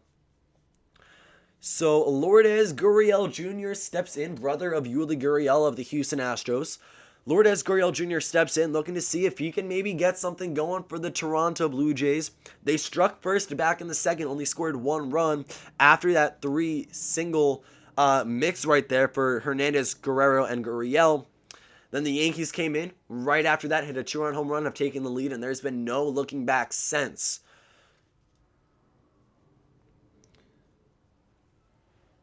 So Vlad Jr. over there at first base, starting at first base and currently on base.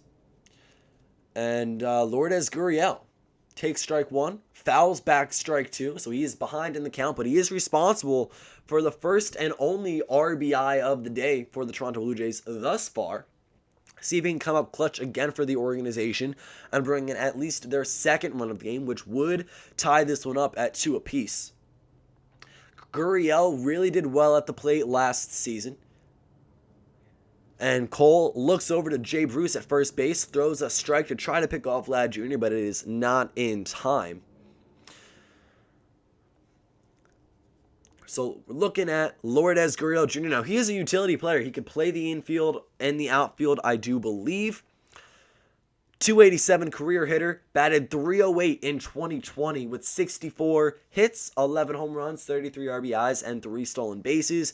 His OPS finished the year off at .882 through 208 at-bats. Of course, the Blue Jays were eliminated in the first round of the postseason last year against the Tampa Bay Rays in the wild card series. But they're looking to go a little bit further this time around, and Gurriel will strike out swinging. A slider down and away will get him to wave and miss. That's the 7th strikeout of the game for the Yankees ace. He will go ahead and record another one here. He's got 3 strikeouts swinging, 4 strikeouts looking. So he has fooled some Blue Jays batters here through the first 3 2/3 innings. In steps Rowdy Tellez now, as Vlad Jr. occupies first with 2 outs, and the Blue Jays trailing 2-1. Now, Tellez, you don't think is going to be a part of this starting lineup all too often, assuming everyone is healthy. Once you get George Springer back, you would think DH would go to either Grichuk, Gurriel Jr., or Hernandez. But Tellez, first pitch he sees, he will sky to right fielder Aaron Judge, who is there and will make the grab easily. So a fly out to right will end the inning. No hits, no runs, 1 man left on base. That was Vlad Jr. after his walk, and that will end it here in the 4th. So we head to the home half of things, where the Yankees want to extend their lead a little bit. It's 2-1 currently, but the heart of their order is getting ready to step up. Aaron Hicks, Giancarlo Stanton, and Gleyber Torres. So it will be your 3 through 5 batters. Now, it's interesting to see where the Yankees bullpen will be going into this one as we reach the later innings. Of course, you expect, hopefully, at least 5 innings out of starter Garrett Cole. 6 would be ideal. Anything more than that would be exceeding expectations. But it's early on into the season, the first game of the year, coming off of a 60-game season. You know, your innings were down a lot because guys only got 12 starts at most. So your innings are going to be a little bit lower. A lot of guys did not reach many innings pitched total just because of the limited time. So you don't want to blow guys' arms out, especially not early on. And if you're the Yankees, you really want to protect Garrett Cole. He is your ace. Following him, they do have starting pitching depth for the first time in a few years. We can actually feel comfortable with their pitching rotation. And comfortable is a very interesting word because you don't want to say, okay, I like where this team's at right now when it comes to the 1 to 5. In the rotation. That's not the case. You don't feel that comfortable yet, but you look at the names, you look at their ceilings, and you're like, okay, I can work with this a little bit. Following Garrett Cole, you have Corey Kluber, Jameson Taillon, Domingo Germán, Jordan Montgomery. I believe Davy Garcia will be starting the year in the minor leagues. And you have Luis Severino coming back right around the All-Star break as he's recovering from Tommy John. So there are options for the Yankees in their rotation. You also have Julius Chassin, who will be starting at the minor league level. He will be a guy that we can lean on. You have the opener option always available with Chad Green. But I would think today, if there is a save opportunity for the New York Yankees come the 9th inning, that Chad Green would get the closing role. Zach Britton is injured. Aroldis Chapman is suspended. So you would think kind of going working your way through the totem pole, Chad Green would get that 9th inning spot. I would think they save him for that opportunity unless the Yankees really blow this game out of the water.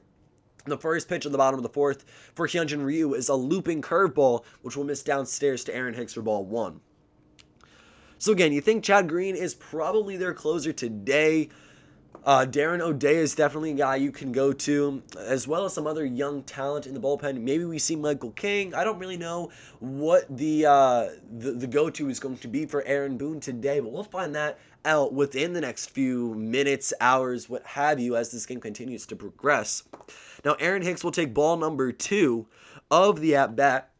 Hicks struck out swinging back in the first inning, so looking to get on base for the first time this year. And a pitch 88 miles per hour just touched the top of the strike zone, but it is awarded to Hicks. It's ball 3, according to the home plate umpire. So a 3-0 count. I don't know if Aaron Hicks will get the green light right here. Up 2-1, I don't think he will. But Ryu, fastball, or, off-speed pitch rather, 89 miles per hour right down the middle. And indeed, that bat stands right on Aaron Hicks' shoulder. So 3-1 count to Hicks, the switch-hitting center fielder, batting right-handed against Hyunjin Ryu, who pitches from the left side. This one is dribbled, put into play down the third base line, and just foul. It will end up to the left of the third base bag. So the count goes full from 3-0 to 3-2. Hyunjin Ryu wants to go ahead and retire his 5th batter in a row. He got Jay Bruce to pop up back in the 2nd. Then Frazier, LeMahieu, Judge all grounded out in the 3rd. And here is Aaron Hicks. The count is full. No one on base, no one out. The Yankees lead 2-1 here. And there is some sort of delay. Aaron Hicks had the bat standing on home plate. I don't know what was happening right there. Of course, I don't have the audio, so I can't hear what's going on. I'm just trying to see what the broadcast shows, and that's what I'm relaying to you guys. But Hicks chases one just north of the strike zone, and he will go down swinging for the 2nd time this game. Hyunjin Ryu gets his 4th strikeout of the outing, and now it will be Giancarlo Stanton, who had a massive postseason. Home run his first 5 hits of the postseason last year. And in his 5 at-bats, he had a home run in each of his first 5 games. The first player to do that in Major League Baseball history. Was really a hero, and he tied the record franchise with 6 home runs in September-October baseball when it comes to, past that regular season standpoint. He popped up back in the 2nd and wants to acquire his first hit of the 2021 season. He gets ahead in the count 1-0 to Hyunjin Ryu, who has gone 58 pitches deep into the outing. That's going to be 86 miles per hour and also miss upstairs for ball 2. So Stanton leads early on 2-0. When he is in the lineup, you expect home runs out of him. That is who he is. He is a power hitter. He's led Major League Baseball in home runs before. Back in his prime Miami Marlin days, he was one of the best to swing the bat in the batter's box. And he struggled a little bit with the Yankees. He's had some IL stints. He's been in and out of ball games. He really didn't get a whole lot of playing time last year because of injury. But once he came back in the postseason, we saw that Stanton form. And if we can get that in the regular season this year, the Yankees cleanup spot will be locked down. I mean, right now, he already has it. It's not going anywhere. As long as Stanton's healthy, he will be batting 4th. But, and alternatively, we might actually see some defensive opportunities for Giancarlo Stanton. We might have him in the outfield at some point this year. Hyunjin Ryu gets a little grounder right back to him. Dribbled right in front of home plate. So Ryu will go ahead and make a 1-3 putout right there as he throws a strike.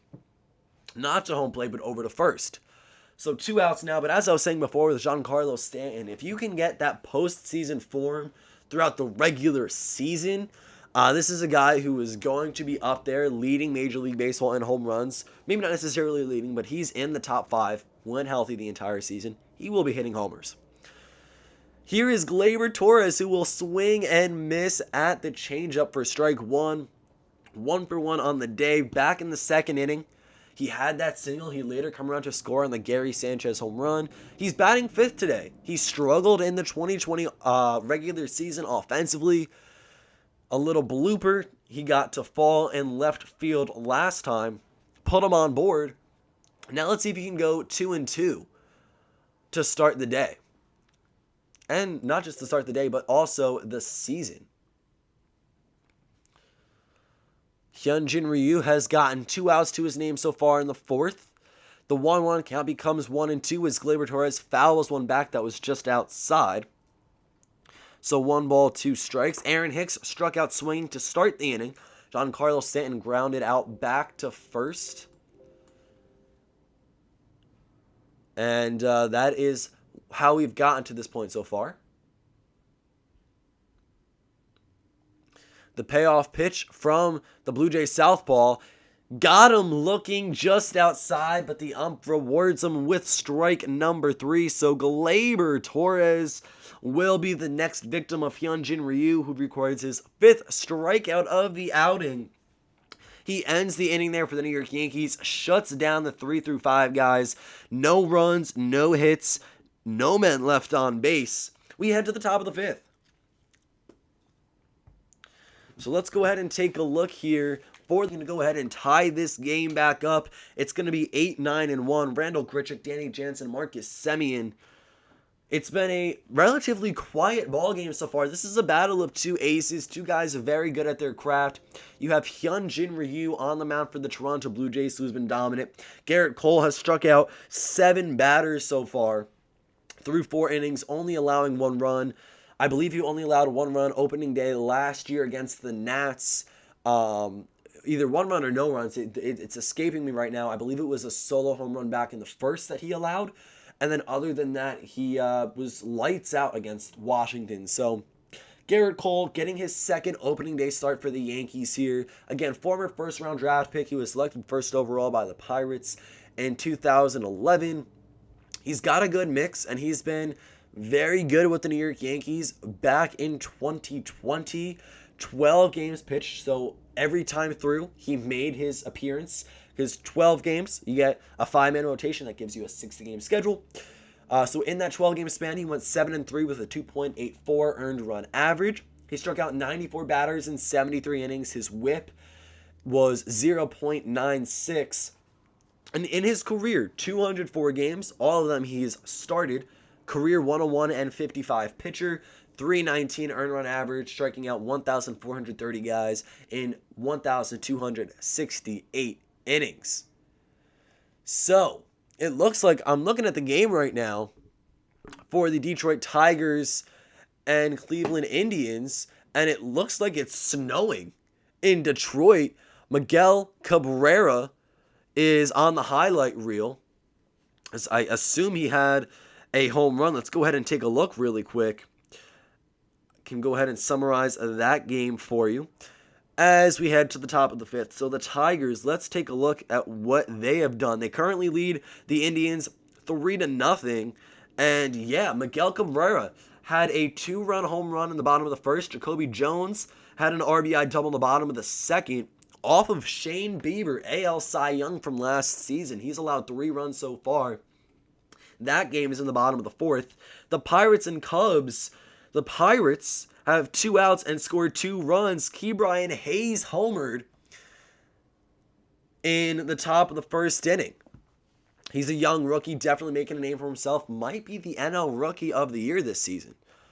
But we head back to the Yankees-Blue Jays game, and Aaron Hicks will track down a ball in center field to retire Randall Grichuk. That was hit to pretty much left center.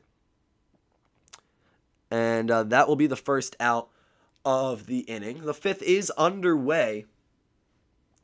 And this has been a very even game. I mean, not a lot of runs scored. Not a whole lot of action even, really. We've seen very few runs. 1 homer. That was courtesy of Gary Sanchez and makes up for both runs for the New York Yankees. And then other than that, I mean, it's been a pitching duel. And that's pretty much what we expected. That's what we want to see in games like this. Opening day games. First time back around for these guys in regular season moments where it matters, unlike spring training. Garrett Cole will start the at-bat to Danny Jansen, not Janny Danson, Danny Jansen down 2-0. Jansen is the starting catcher. He will bat ninth for the Blue Jays, not just today, but probably pretty much for the remainder of the season. You'd think this is going to be the bottom of his spot right here. The guys in front of him definitely are capable of a lot more offensively. And really, if you look at it, behind the plate is one of the only weak spots the Blue Jays really have. And Jansen, not even really a weak spot himself. I'll take you through some of his numbers. He's not the best catcher in the game. He's not even going to really crack top 10. But we do look, he does provide a bit for the Blue Jays. Last year, though, he struggled, and this was a weak spot last season. 183 average, 22 hits, 6 home runs, career 208 batter. So he gets the job done. He will go ahead and be someone for the Blue Jays to fulfill that role. Behind him is Alejandro Kirk, who is the backup catcher. I believe last year was his rookie season. He actually did fairly well and took Blue Jays fans by storm. But Danny Jansen, a 2-2 count, will go ahead and rip one into left field and get on board with a single. Clint Frazier gets it in on the one hop and throws it to the infield. So it is a one-out single for Danny Jansen. Just as I was saying, he might not necessarily be the best offensively. He is a bit of a weak spot. He does grab a one-out base hit, which is going to be huge for the Blue Jays because, of course, they want to tie this ball game up at the bare minimum. Of course, they would love to take the lead and get in the win column here to start the season.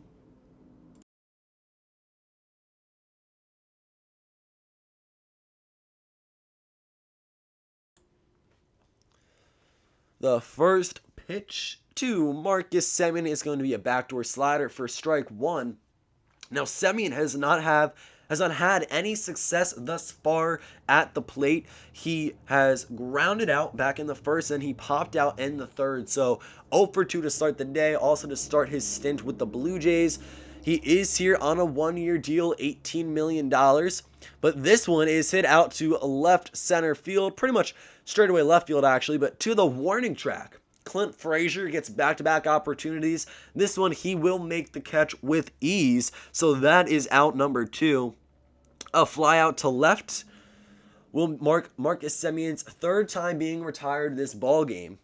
So we go to now Kevin Beigio, who is 0 for 2 with a pair of strikeouts. Not had much success off of Garrett Cole here to start this game. Maybe wants to change that, though, right here. Runner on first, 2 outs. Garrett Cole, 4 2/3 innings, allowing 4 hits, 1 earned run, 1 walk, and 7 strikeouts. Pretty good starting stat line for the right-handed ace. First pitch of the at-bat to the left-handed third baseman is a fastball just outside of the zone for ball 1.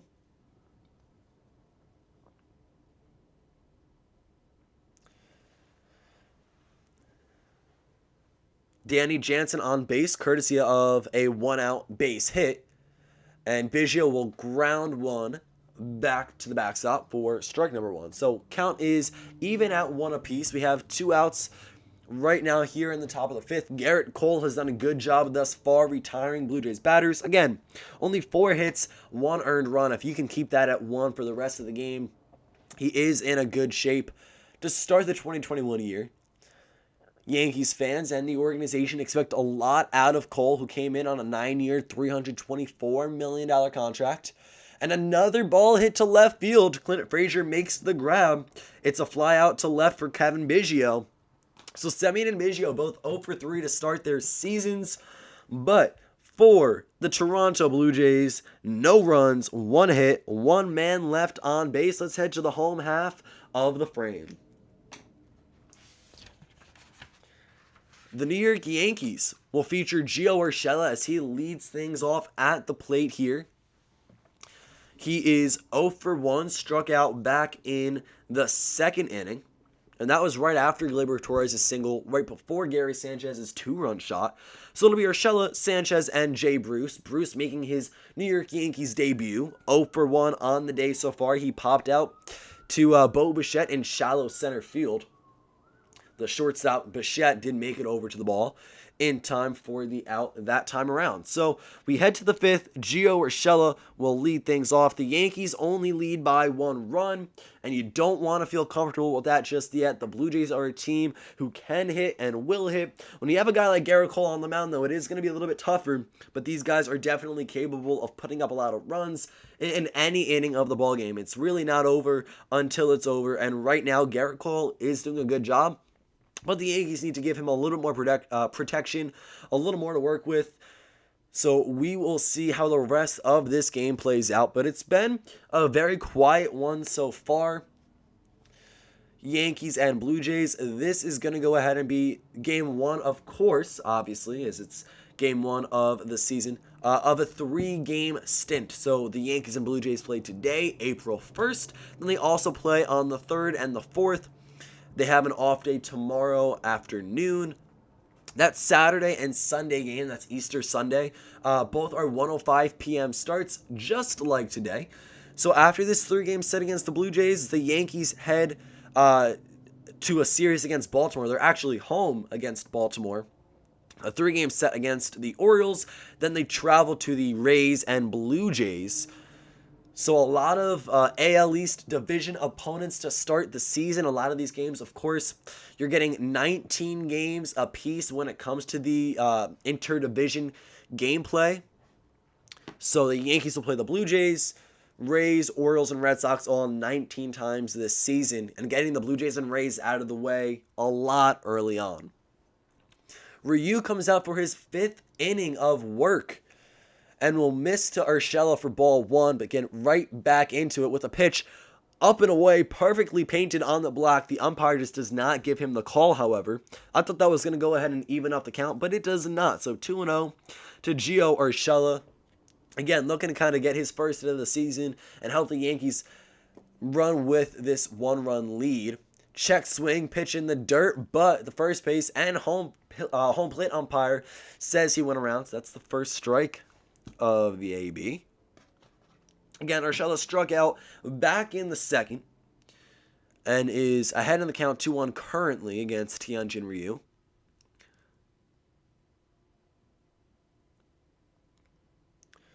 Urschella takes a pitch down in the zone, sends it to right field. Will anyone get there? Yes, he will. It's Teoscar Hernandez. Hernandez in right field. Marcus Semien and Vlad Jr. all ran out to it. A little blooper, much like Gleyber Torres' single back in the 2nd, just to right field. But the catch is made, so a fly out to right will retire Geo Urschella to start the inning. I did not think that was going to go ahead and actually be caught. I was assuming that would be a base hit to start things off for the frame, but I stand corrected.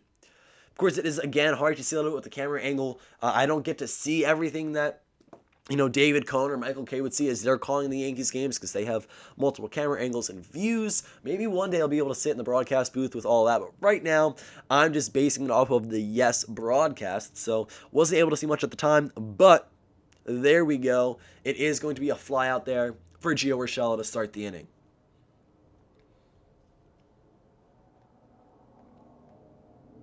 So just looking at fantasy baseball right now, I have Hyunjin Ryu on my team, 4 1/3, 5 strikeouts, 2 earned runs. Of course, the Gary Sanchez, we know how that works. Gary Sanchez is up in the box currently, a 1-1 count with 1 out. In the bottom of the 5th, no one on the bases.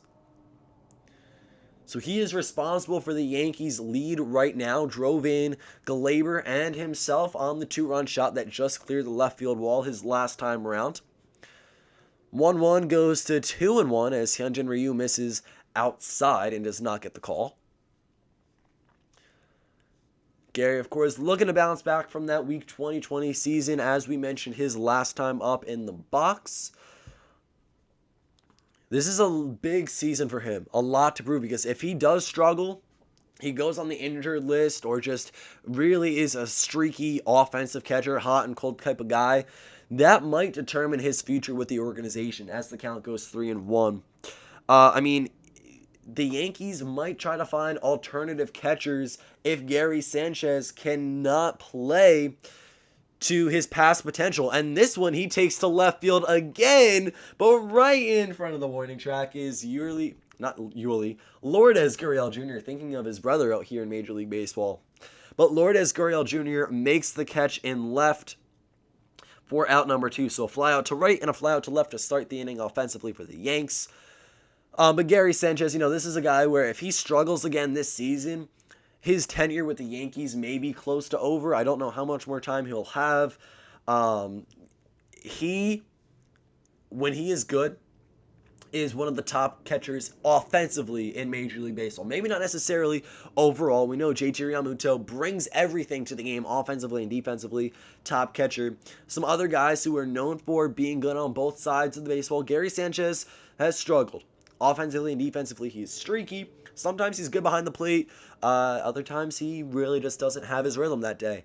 Same thing goes with his at-bats. So if he can perform well this season, I think he will maintain and he will continue to be a New York Yankees starting catcher. If not, I think he might at least lose the starting role. Maybe they give Kyle Higashioka a run. Maybe they pick someone up at the deadline or in free agency. But Gary Sanchez, 1 for 2 to start the season with that 2-run home run. Jay Bruce in his Yankees debut. I was kind of going on a tangent there about Sanchez, but Bruce is in a 3-0 count right now, starting at first base. Does bring some defensive depth. He can play the outfield and first base. He was a guy who came in on a minor league deal, much like Derek Dietrich and Robinson Chirinos. Out of those 3 guys, Bruce was the only guy to make it to the opening day roster to start the season. And that is because Luke Voight is out on injury. He is, actually, they're showing it right now, walking on crutches when he was announced to start. And, when they were recognizing all the starters and players for the New York Yankees today, Luke Voight came out hobbling on a crutch. So we don't know. Right now he's on the 10-day IL. Hopefully it's not much longer, but he's expected to miss a few weeks. Jay Bruce, for now, I would assume, is that starting first baseman. And 3-2 count now to Bruce. Left-handed hitter, 2 outs, 3-2. And this one will miss inside. Hyunjin Ryu put his hand up. He thought he got the call. 79 miles per hour up and into the left-handed hitter. But it will miss for ball 4. Voight has a partially torn left meniscus. He's shut down completely for 3 weeks. Zach Britton's on the 60-day IL with left elbow surgery. Severino coming back from Tommy John. And Wilson is on the 10-day IL with left shoulder tightness. So only 1 game into the season, not even, and there are some notable injuries for the New York Yankees. That's just something that we've seen persist for this franchise over the course of the last few years. But right now, Jay Bruce stands on first base as Clint Frazier gets his second go-around. He starts the at-bat 1-0 as this one misses down and away. Frazier grounded out to shortstop back in the 3rd where he led off the inning. So 1-0 to Frazier, runner on first, 2 outs, make it 2-0, 88 miles per hour, up and in, that will miss. Still a 2-1 game for the New York Yankees in their favor. Garrett Cole has thrown 4 good innings of Major League Baseball. Hyunjin Ryu has allowed 2 runs also, but still throwing a great game, hurling the ball well and efficiently. This one will be a call strike on the outside 3rd of the plate. Clint Frazier does not offer at it, but it will be strike number 1 nonetheless. So 2-1 count there to Frazier, wearing number 77. Again, this is his first opening day game as a starter for the New York Yankees. Hit down the third base line in fair territory. Kevin Beigio. Good play right there for Kevin Beigio. Hold on, a lot to discuss right there. Beigio kind of backhanded it, made a jumping throw, I believe in foul territory. Let's get this again here. He got to the ball, in foul territory, kind of jumped, made the throw over to Vlad Jr. It bounced a few times, but it still got to the glove. The first base ump says he was off the bag, so Frazier was safe, but we're looking at the replay here, and it's hard to see from the angle, but I think maybe Vlad's foot was on the bag. The play is going to go under review. So let's go ahead and see what we're working with. The umps throwing on their headphones, getting the headsets, looking at this a little bit closer, and no. Okay, so from a different point of view now, it does look like Vlad's foot was off the bag, which would make it 2 outs, runners on first and second, because Jay Bruce would run from first to second on the play. Under review, so we don't know how long this may take. It's very close. One angle looked like he was on. The other, you could kind of tell maybe his foot wasn't quite touching the front corner of the base. So we are waiting to see if Clint Frazier either picked up his first hit of the season or will go 0 for 2 on a ground out to third base. Nonetheless, great play by Kevin Beigio. Made it past the third base bag, jumping throw after backhanding the ball over to first. It did bounce a few times. The arm strength wasn't necessarily there. But was Vlad's foot on the bag or not? That's the big question. So yes, the score is still 1-2. The Yankees lead by 1. And it looks like the headsets are coming off. The umpire's official call is he is safe. So Clint Frazier goes ahead and grabs a hit. It is first and second for DJ LeMahieu. Bruce is in scoring position. The lineup flips over. And let's look at this again. Very close call, but the Blue Jays lose their review right there. So Clint Frazier has got himself a hit to start the season. He's 1 for 2 now. Grounded out to shortstop. This time he grounds the ball to third, but he will beat it out. DJ LeMahieu in the box, looking for his first hit of the game and of the 2021 regular season. He grounded out to first to start the game back in the first, and then in the third, his second time around, he grounded out to third base. So he will go ahead and start the at-bat up in the count 1-0. Let's see what he can do right here. Maybe help take advantage of the current runners on base. LeMahieu led the league in batting average last year. He's going to poke this to the right side of the infield. Great play by Marcus Semien. And he's going to be out. What a play by Marcus Semien. That is when I wish I could broadcast the game here on YouTube. Semien, a great diving play to his right. It looked like the ball was going to get past him. Rather, to his left, to the right when you're looking at it on the broadcast. Huge play right there. Great diving grab to his left, back behind him. He makes the strong throw over to Vlad Jr., and it is out number 3. That could have saved the Toronto Blue Jays a run. So 3 ground outs to start the game. 1 to first base, 1 to third base, and now 1 to second base for DJ LeMahieu. He is 0 for 3, and that ends it. The Yankees leave 2 men on base. They do not score any runs, but do have 1 hit. That was Clint Frazier's first base hit of the season. What a play that was. Marcus Semien, I mean, you know he had a good glove. The Blue Jays signed him. They picked him up on that $18 million one-year deal, shifted him to second base, and he is performing very well so far in very small sample sizes, but what a great play. Semien not doing much offensively, but that is a huge highlight reel play with the glove. And did potentially save the Blue Jays from giving up more runs. It would have been at least first, second, and third. That was hit pretty hard, so I don't know if Clint Frazier would have scored on that if it got through, but it didn't, and that's what matters most. Marcus Semien, a great play at second base, and it ends the 5th. So we head to the 6th inning now of the ball game. It's going to be Bo Bichette, Teoscar Hernandez, and Vladimir Guerrero Jr. Again, the heart of your lineup right here, your 3, 4, and 5 guys. Bichette is 0 for 2, Hernandez 1 for 2, and Vlad 1 for 1 with a single and a walk. So great start for Semien. Defensively, in a Toronto Blue Jays uniform, offensively still looking to pick up his first hit. The Blue Jays looking to tie the ball game up at least, as it is currently 2-1 in the New York Yankees' favor. The duration of the game has just been over 1 hour and 40 minutes.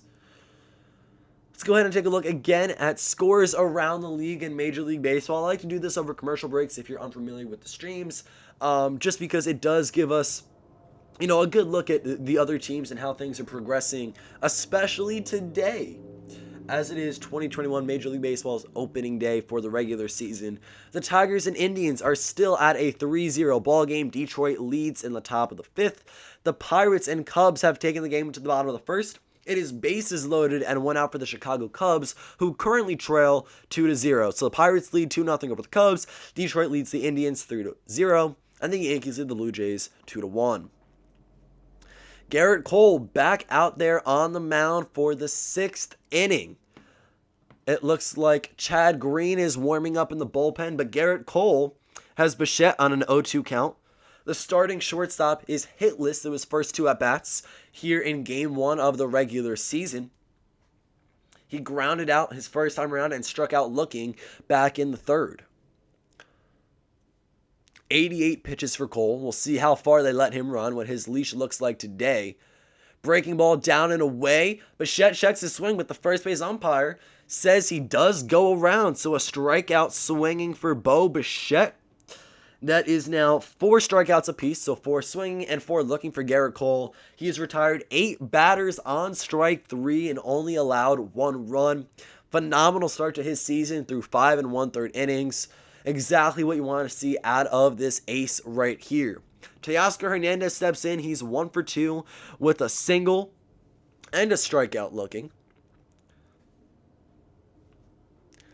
This one is driven out to left field, and there is no doubt about it. Teoscar Hernandez hits a solo home run and ties this ball game up. So just as I was saying, the Blue Jays want to go ahead and at least make it a 2-2 ball game. That is exactly what they do. It is now tied at 2 runs apiece. Blue Jays and Yankees both with 1 home run apiece. I actually have Teoscar Hernandez on my fantasy team, so I'm going to take that right there.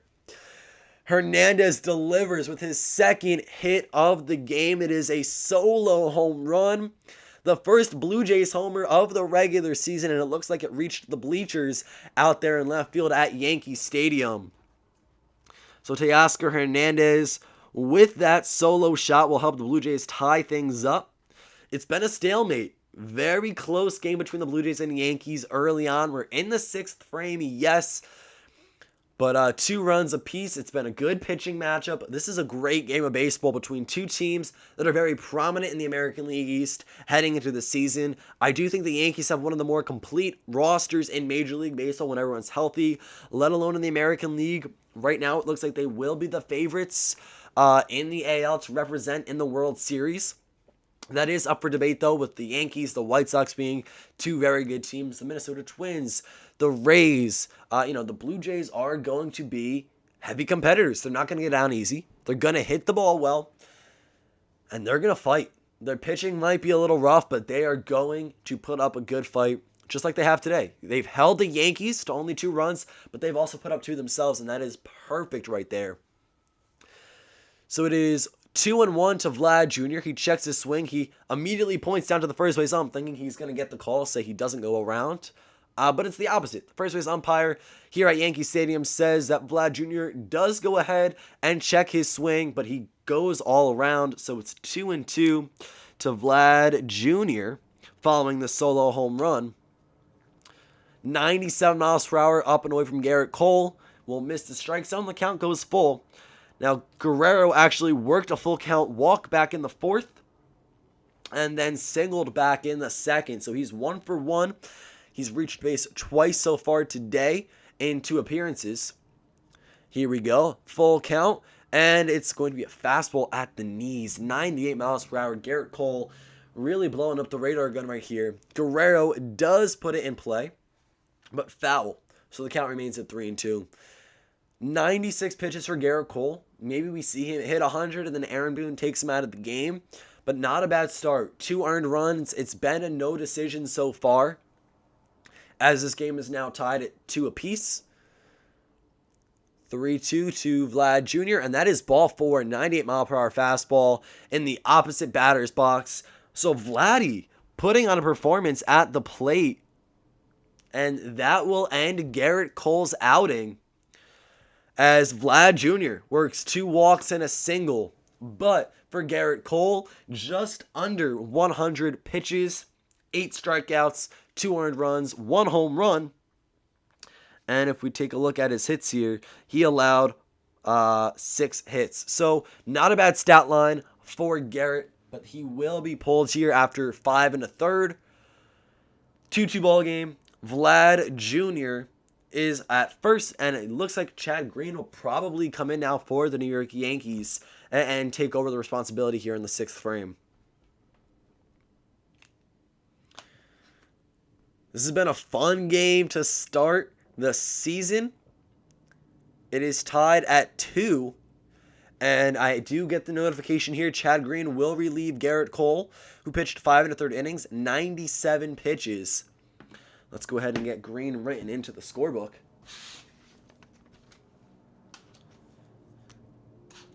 So Chad Green comes in the 6th to relieve Garrett Cole of his duties. Honestly, great performances from both starters, though. If we see Hyunjin Ryu come out in the 6th, it'll be a no decision unless he gives up some more runs to the Yankees lineup, which is definitely possible. But right now, it's tied at 2 apiece in the 6th frame. Let's go ahead and see if there are any score changes between the rest of the league and their games so far today. Still 3-0. Detroit leads Cleveland. The Minnesota Twins and Milwaukee Brewers are in the bottom of the 2nd. The Brewers have runners on 1st and 2nd with 1 away. The Pirates lead the Cubs now 2-1. They have a runner on 1st, no outs in the top of the 2nd frame. So Pirates lead the Cubs, Brewers, Twins are tied, and the Detroit Tigers lead the Cleveland Indians through, through 2 innings. 3 innings. Sorry, 5 innings. Oh my goodness. I'm looking at all different scores right here. But the Detroit Tigers lead the Cleveland Indians through 5 innings. Okay, so Braves and Phillies are scheduled to start soon. That is going to be a great matchup, Braves and Phillies, and at least very competitive division. Aaron Nola on the bump for Philly. Then you got the Dodgers and Rockies, and that is going to be pretty much, I would assume, a lopsided game for Los Angeles, as they seem to be the best team in Major League Baseball. Garrett Cole gets taken out of the game. We see a shot of him on Yes Network right now of him just banging his glove on the bench in the dugout. Not happy with his outing, but it was a successful one. Only 2 earned runs. He does hold himself to a very high standard. He's a high caliber player, and he really takes accountability. He's a great guy to have on the roster, of course, as the ace. But Chad Green comes in, throws 1 pitch, and Vladimir Guerrero Jr. grounds out into a double play. 6-4-3, right around the horn. Garrett Cole points over to him, like, thank you. So that run for Vlad Jr., if he did score, it would have gone to Garrett Cole's ERA, but now it's not necessary. Chad Green comes in, 1 pitch, a 6-4-3 double play that ends the inning. We will head to the bottom of the 6th. 1 run for the Toronto Blue Jays, 1 hit, and 1 man left on base. Vlad Jr. worked a walk. Rather, 0 left on base because it was a double play. What am I thinking? Here we go. All right. It's been a long day so far. Almost 2 hours into the stream. Thank you for everyone who is currently joining. If you haven't already, don't forget to subscribe to my channel and join the team. Looking to have a great year both on YouTube and for the New York Yankees and all Major League Baseball teams here in 2021. A lot of fun content coming out for you guys, especially these live streams. If you like what you're seeing and you're hearing right now today, go ahead and drop a sub. It would mean a lot.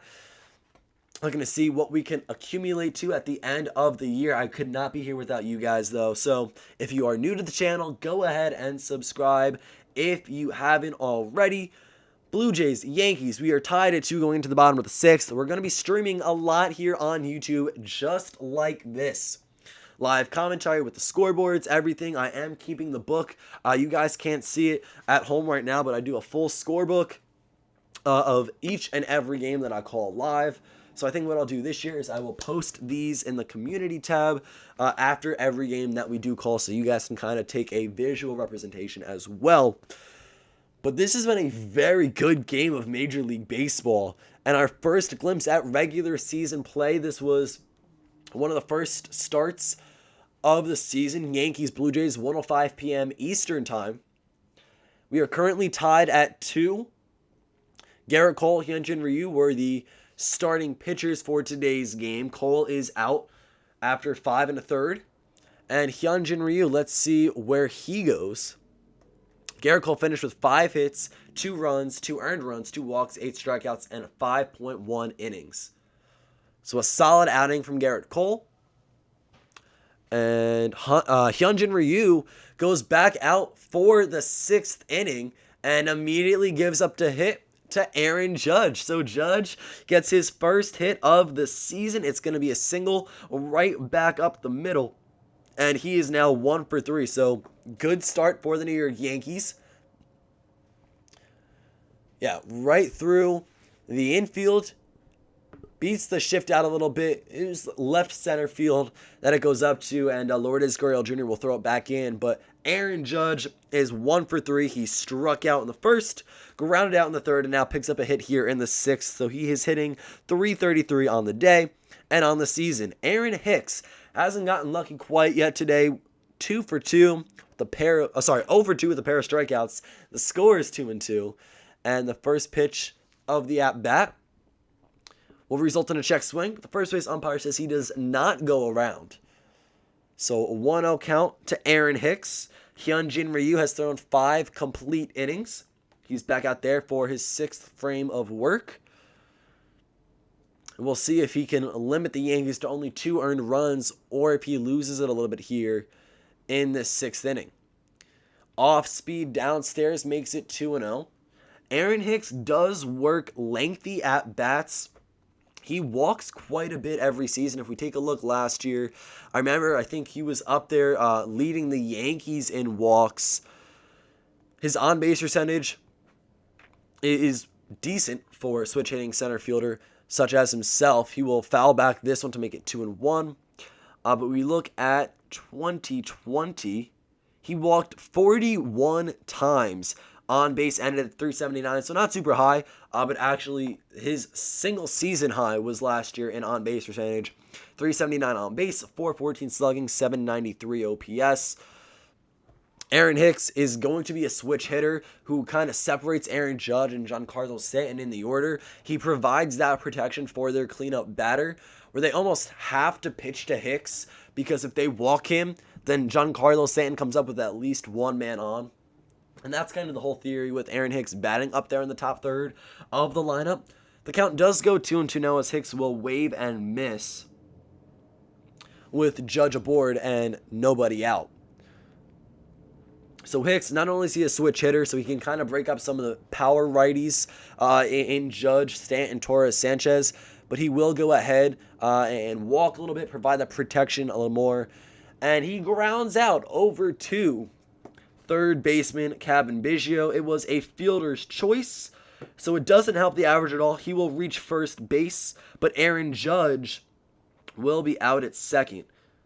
So a fielder's choice there for Aaron Hicks.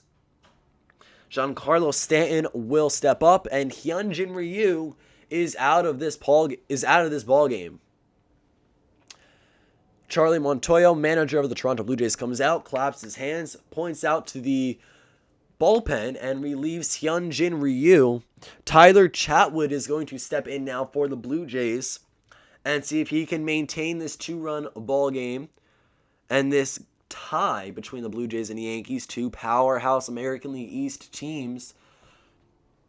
So again, just recap right there. Aaron Judge singled to lead off the 6th, and then Aaron Hicks stepped up, fielder's choice. Aaron Judge was out at second, but Hicks safe over at first. The double play was not turned successfully. So, Tyler Chatwood, number 34 for the Toronto Blue Jays, right-handed reliever, 31 years old.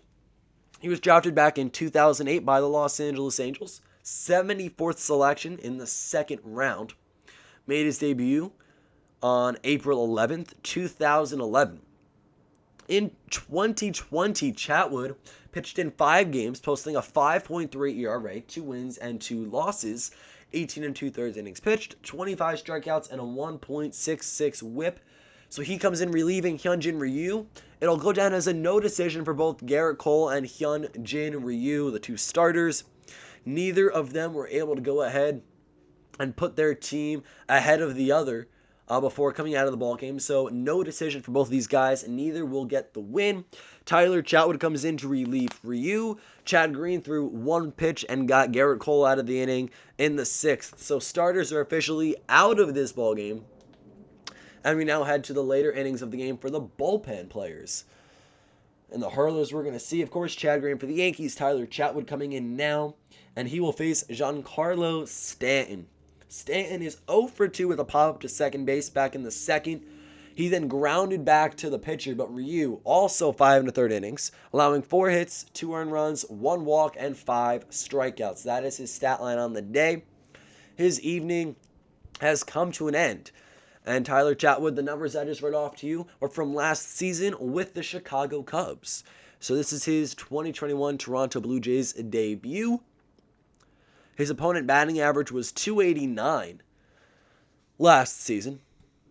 That 5.3 ERA was slightly high from a bullpen hurler. But we'll see what kind of start he can get off to here in 2021. Facing Giancarlo Stanton. Still hitless to start the season. That's going to be 88 miles per hour down and away for called strike one. So 0-1 to Stanton. And Aaron Hicks is aboard over at first base. He is the go-ahead run right now. 93 miles per hour. Backs Stanton off. Runs a bit inside. Almost hits him right there. So 2-2 is the score. 1-1 is the count. And Giancarlo Stanton is 0 for 2 on the day. He will wave and miss at a fastball pretty much in the same area. Just up in the zone a little bit.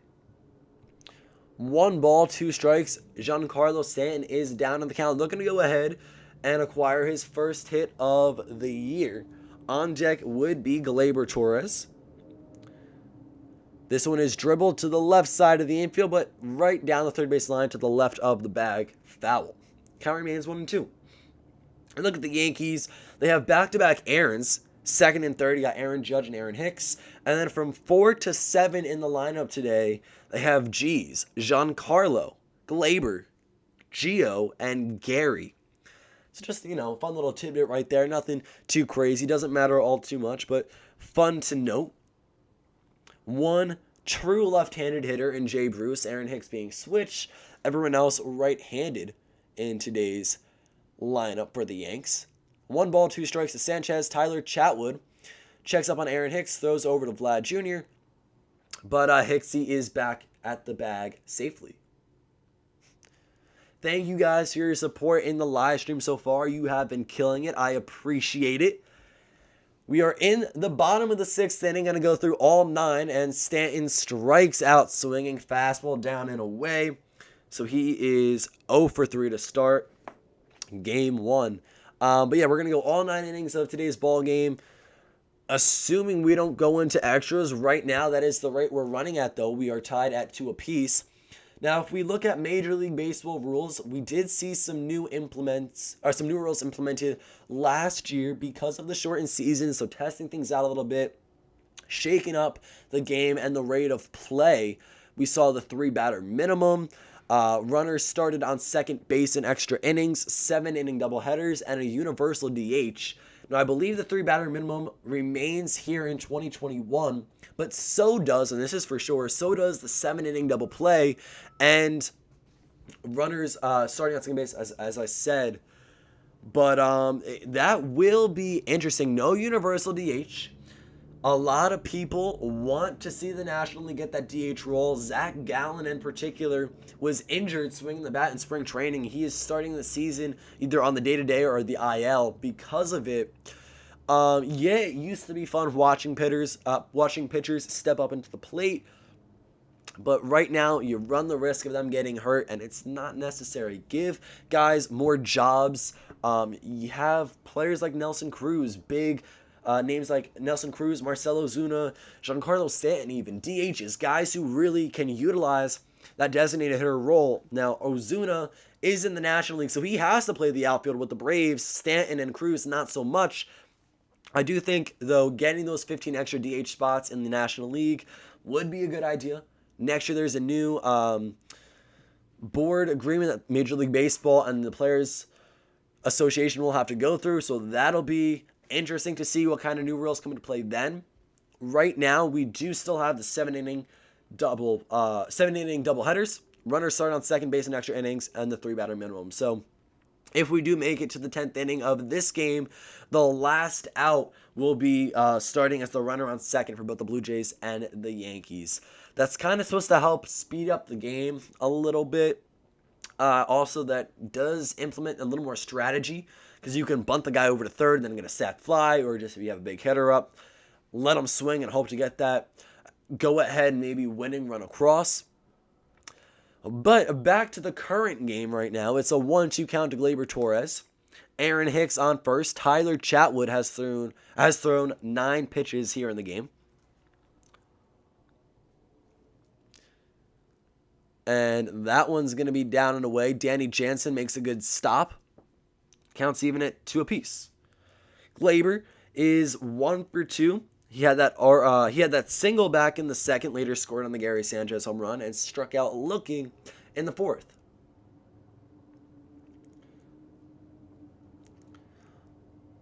So Gleyber up in the box currently. Geo Urschella on deck. He is hitless so far today. Gleyber looking to add to his 1-2 stat line. He fouls this one back. We'll try it again at 2-2. Chatwood hit 95 on the radar gun right there. 2 outs, bottom of the 6th, 1 man on. See if Gleyber can drive in the go-ahead run right here.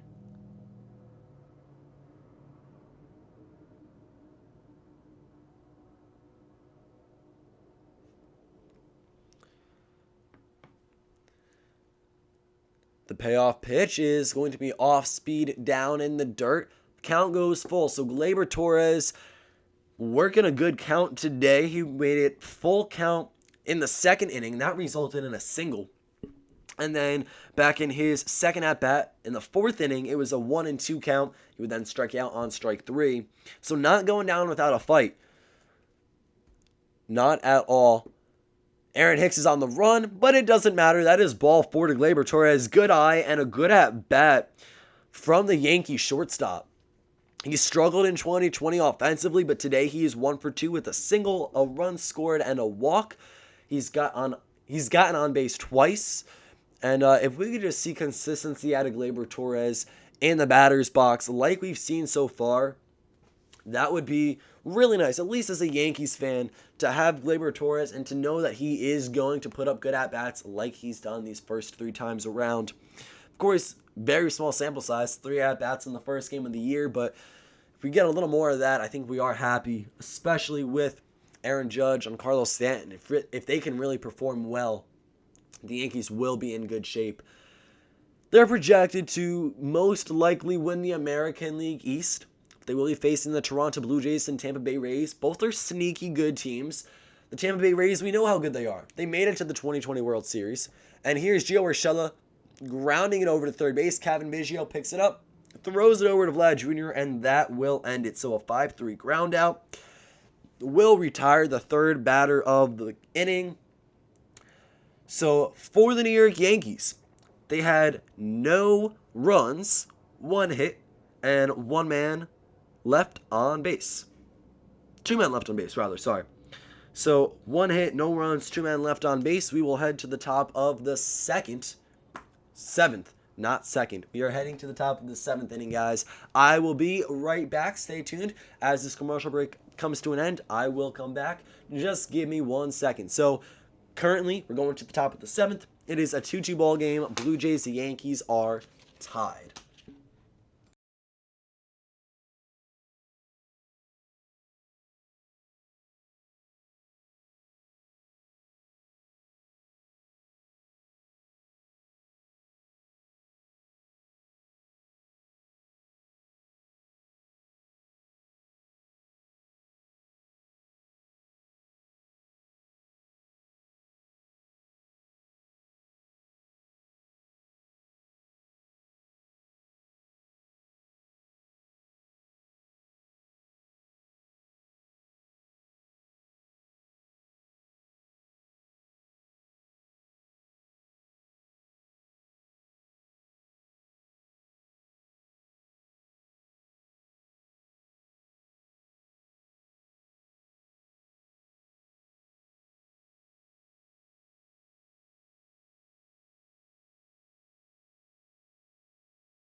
All right, so here we are, guys. We are heading to the top of the 7th for this Blue Jays Yankees opening day matchup. We're going to have Rowdy Tellez lead things off for the Toronto Blue Jays, followed by Randall Grichuk and Danny Jansen. So your 7, 8, and 9 batters will be due up for Toronto here as we begin the 7th. Chad Green will return to the mound. He relieved Garrett Cole back in the 6th through one pitch, forced a double play, and got him out of the inning. So one pitch for Chad Green. We will go ahead and see how he can perform in a full inning of 2021 Major League Baseball. Now, I kind of said earlier on you would think Chad Green was the closer or set to be the closer for today's game. Assuming that was an opportunity, like if the Yankees were up by 3 or less runs, that Chad Green would probably get that 9th inning opportunity, but it doesn't look like that will be the case unless he's used as a long reliever, gets the 6th inning and the 7th through 9th under his belt, which he is efficient. He can do that, but I don't know if they're going to try to run him that far in the first game of the season. He throws another pitch, so 3 pitches on the day, and he will get Rowdy Tellez to pop up to the infield. So it's a pop-up P5 as Geo Urschella makes the grab. But Chad Green, 3 pitches. If he can keep working at this rate, I mean, he might make it to the 9th. Other than that, maybe we see Darren O'Day make his New York Yankees debut in the 8th or 9th innings. Or Mike King, Lucas Luecke. He is on the opening day roster for the Yankees. So many guys to go to potentially. And for the bullpen, as we're talking about now, the Blue Jays have Phelps warming up, getting ready to go. I'd assume for the bottom half of this very frame. Here's Randall Grichuk, who is 1 and 1 deep into the at-bat with 1 out and nobody on. Randall has not reached base yet. He's 0 for 2 with a line-out and strikeout in today's game. He will take a fastball at 96 miles per hour down and away, so the count goes 2-1 to today's center fielder for the Blue Jays. Again, probably going to lose his starting center field role to George Springer, assuming he comes back within the next week or so. It's been a great game of baseball. This fastball air-mailed right up. Gary Sanchez has to jump to catch that one. 3-1 count to Grich.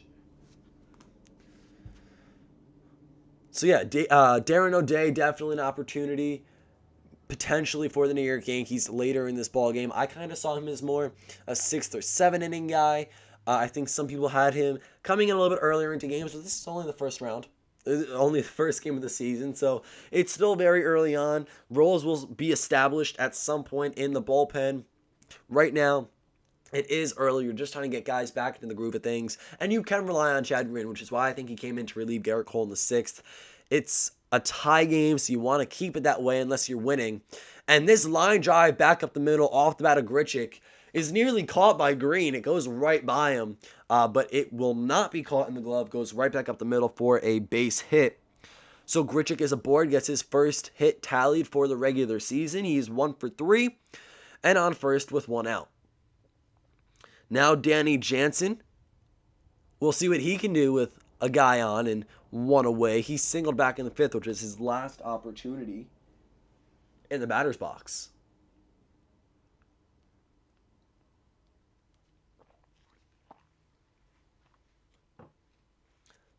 Breaking ball just north of the strike zone for Chad Green will result in ball 1. Let's go ahead and take it through Chad Green's numbers in 2020 and his career. So let's pull up Chad Green and his stats.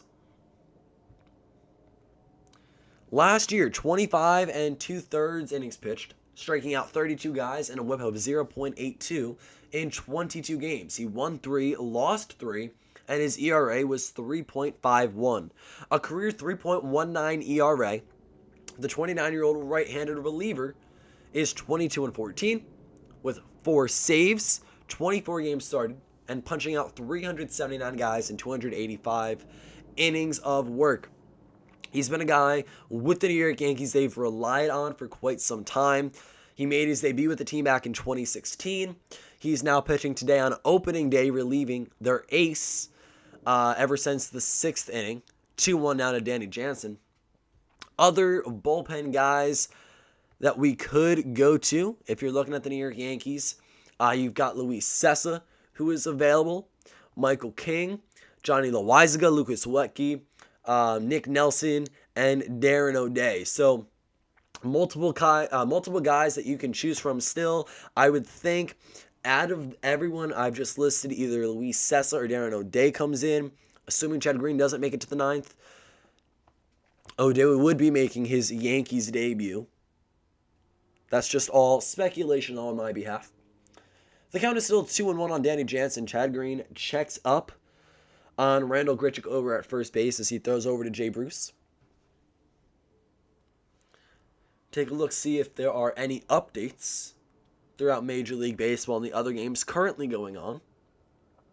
Still 3-0, Detroit over Cleveland after 6. The Minnesota Twins lead the Milwaukee Brewers 2-0. Pittsburgh leads the Chicago Cubs 3-1 in the top of the 3rd, and the Braves and Phillies are tied at 0 in the bottom of the 1st, but the Phillies have a runner on first and 1 out. Chad Green make it 3-1 on Danny Jansen, and that's a fastball down and in. Danny will pop it up. Shallow right center field, second baseman DJ LeMahieu backpedals and makes the grab for out number 2, so a pop out to second. Second pop out of the inning, second out of the inning.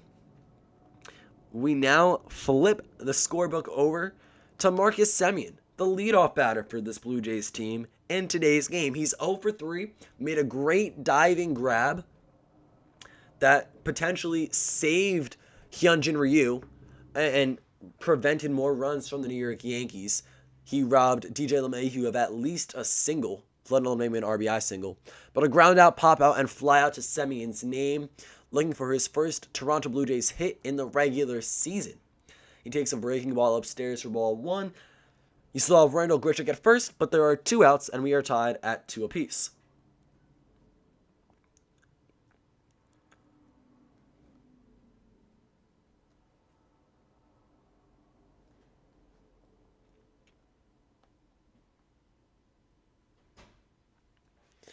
"15 pitches in his outing so far for Chad Green.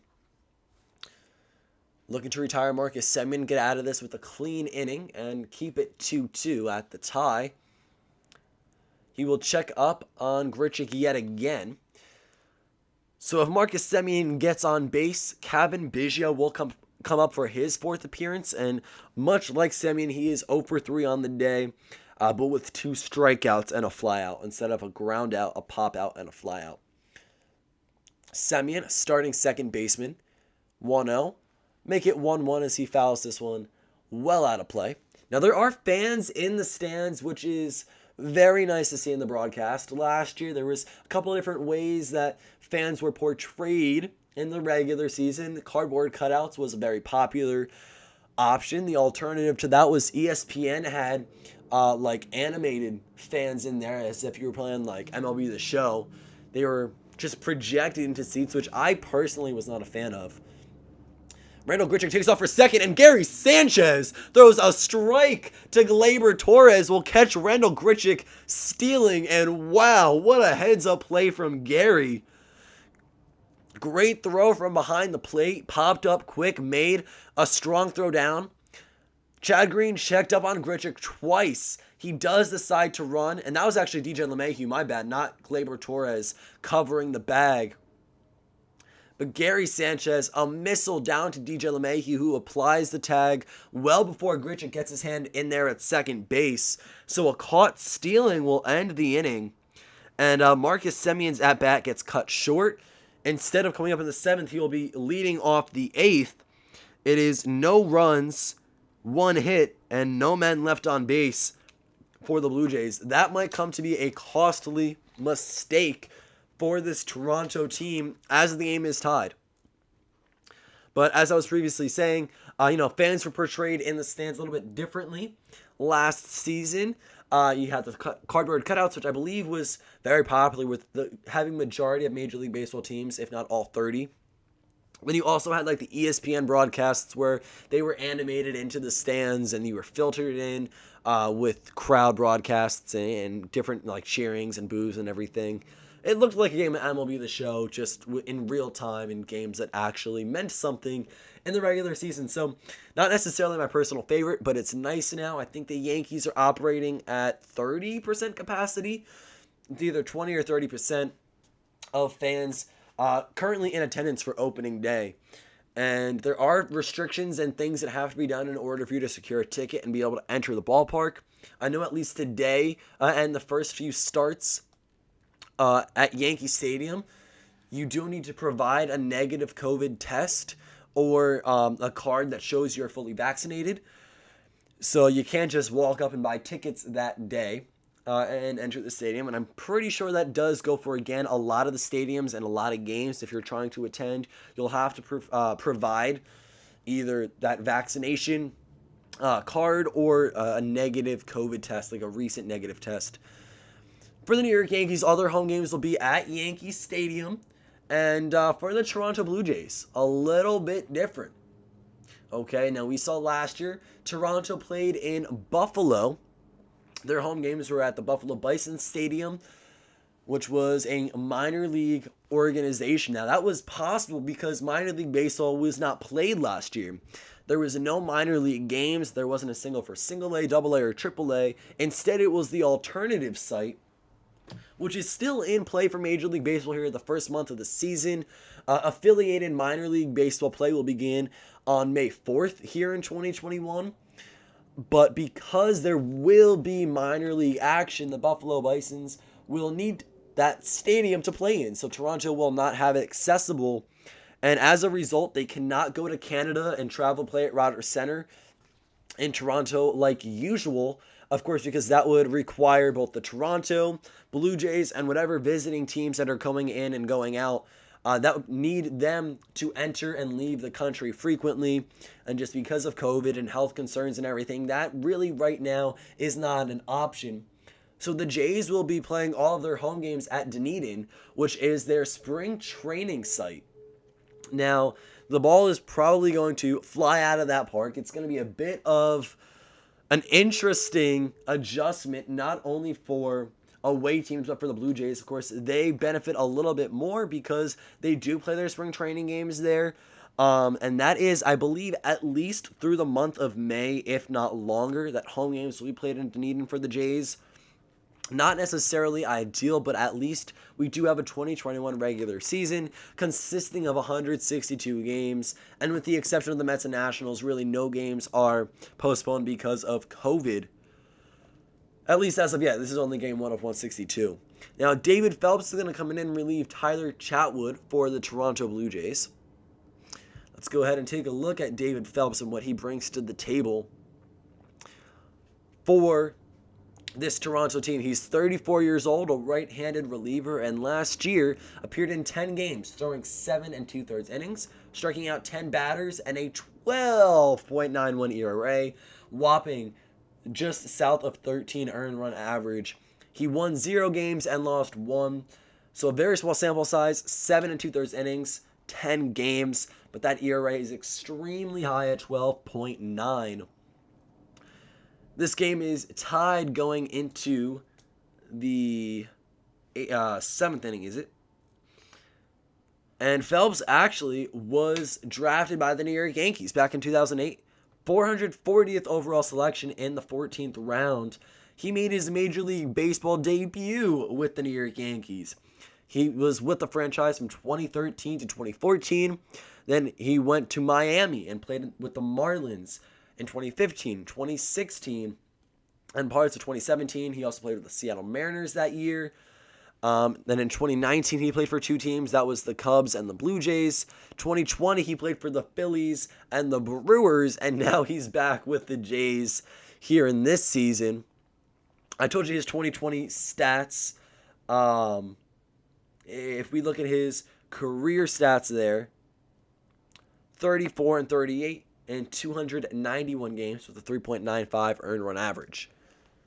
Opponent average of 241 last year for Phelps. The first pitch of his 2021 season is going to be a breaking ball down and away to Gary Sanchez for ball one. So bottom of the seventh, Gary Sanchez will lead the at-bat early on. And fastball on the black, but called strike, so the count goes even.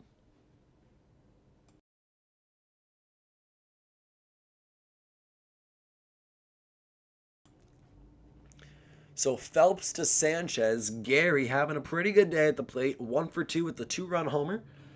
And a fly out to left field, just at the warning track. It's 2-1 now to the Yankees backstop, and Johnny Loaizaga is warming up in the bullpen.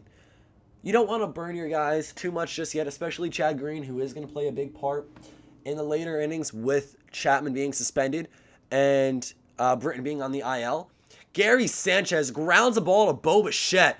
A diving play, fantastic on the replay reel, makes the grab, throws it over to Vlad Jr., just not in time.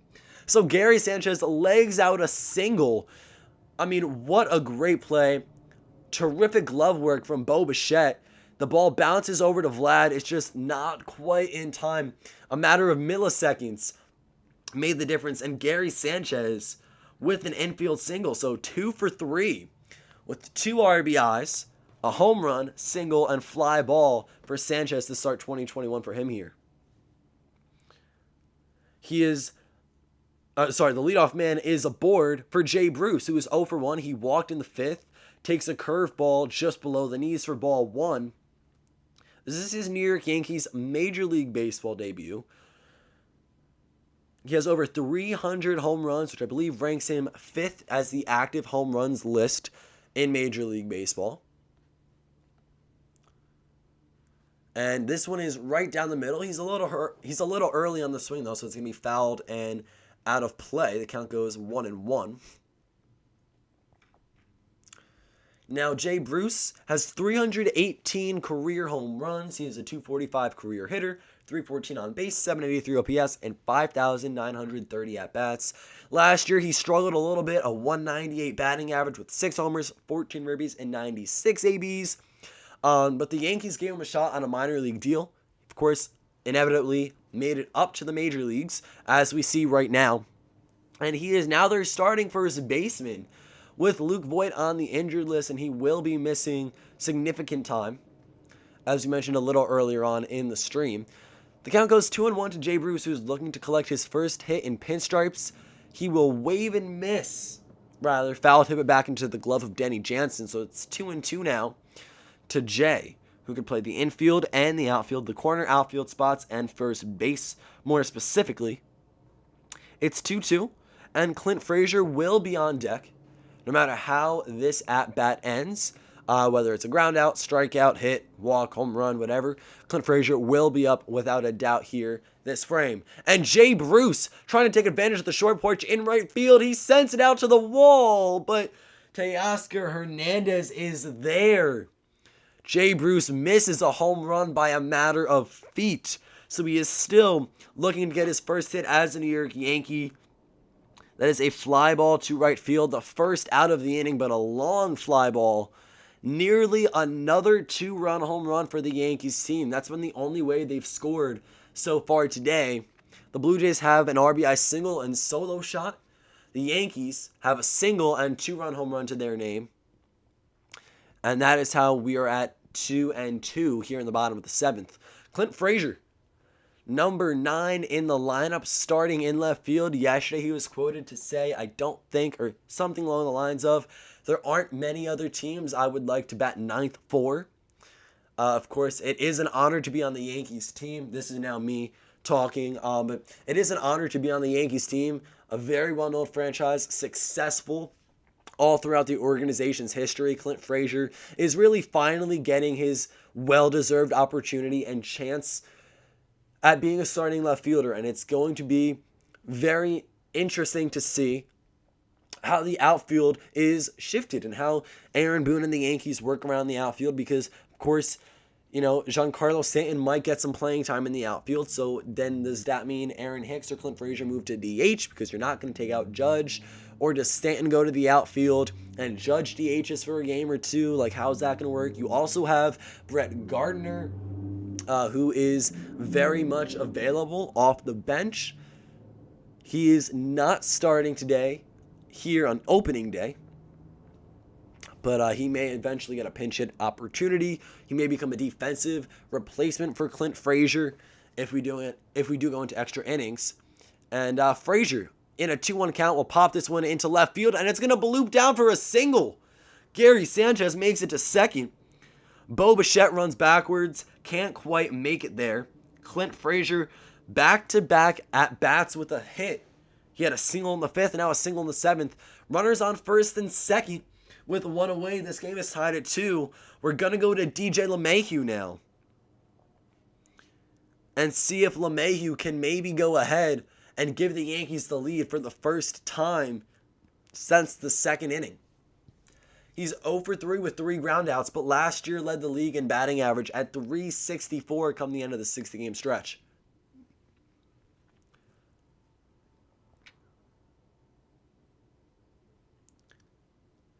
So LeMahieu steps in for his 4th time. David Phelps at 13 pitches on the inning. He's allowed 2 base runners. Gary Sanchez reached via a single. Jay Bruce flew out to right field, nearly hit a 2-run home run. And Clint Frazier also with the single.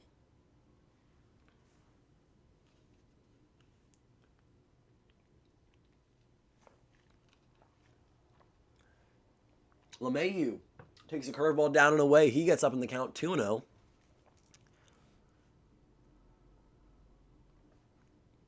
So 2 balls, no strikes. DJ LeMahieu had 71 hits last season. 49 singles, 10 doubles, 2 triples, the rest home runs. He has the highest average with runners in scoring position since 2019 in Major League Baseball at .384. And a fastball inside on the black. He fouls nearly a home run down the right field line. It would not have made it that far, if fair. But it's out of play, so it's going to be strike 1. 2 balls, 1 strike. LeMahieu looking to capitalize here with runners on first and second in this tie game. Aaron Judge on deck. He's 1 for 3. Aaron Hicks in the hole. He is hitless today.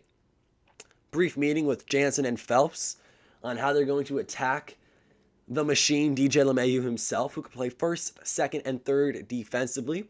Signed with the Yankees, 6-year, $90 million deal this winter. Prior to that, he came over to the Yankees on a 2-year, either $24 or $28 million contract. Can't remember off the top of my head right now, but it's right around that ballpark. Gary Sanchez is standing on second base. Clint Frazier over at first, and there is 1 out. Yankees tied the Blue Jays 2-2. And LeMahieu thinks about it, but does not swing. Good eye. Fastball just north of the strike zone. It's 3-1. And Dolis will be warming up for the Toronto Blue Jays. He might have to come in and relieve Phelps before an inning is even completed. If you are unfamiliar, that is Rafael Dolis. Dolis, I don't know how to say his last name. Number 41, right-handed reliever. Stands 6'4", is 235 pounds. And was born January 10th, 1988. Sorry, I was trying to look at the screen right there because DJ LeMahieu pitch inside, checks his swing. I wasn't sure if he went around or not, but it is going to be ball 4. So here is Aaron Judge. All rise. Bases loaded, 1 out. DJ LeMahieu walks. Gary Sanchez moves up to third. Clint Frazier now in scoring position at second. Aaron Judge here in the bottom of the 7th with the bases loaded is looking to get his second hit of the game. He's 1 for 3. He singled back in the 6th. Maybe let's see a grand slam right here. A Judge all-rise grand slam. First home run of the season would be excellent. But Phelps, I guess, is a little nervous. I would be too if I was him right now. Is going to miss way outside for ball 1 to start the at-bat to number 99. Big at-bat right here. Aaron Judge could almost shut the door on this game with an extra base hit, scoring 2 or 3. Grand slam would score 4. It's a 2-0 count. You'd have to hope at that point that would be enough to secure the win for the New York Yankees here on opening day. But a very big opportunity for Aaron Judge. 2 balls, no strike, 1 out. Gary Sanchez at third, Frazier occupying second, DJ LeMahieu stands at first. And that is right down the middle. 90 miles per hour from David. The count is 2-1. Aaron Judge does not offer at it. Good pitch right there. 2 balls, 1 strike. Aaron Judge with a very big opportunity to go ahead and really sweep this one under the rug.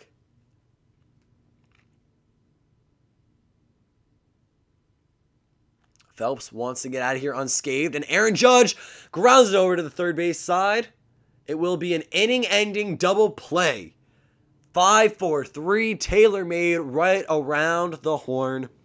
Aaron Judge will ground out. It goes from Beigio to Semien to Guerrero, and the Yankees will enter the 8th inning still tied.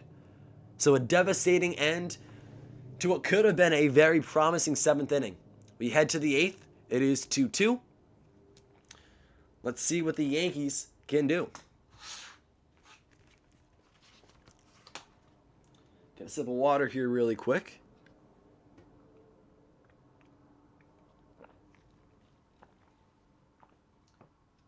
It will be Marcus Semien, Kevin Beigio, and Bo Bichette all up for the Toronto Blue Jays with 2 innings remaining in the game before we get to extras, if we get to extras.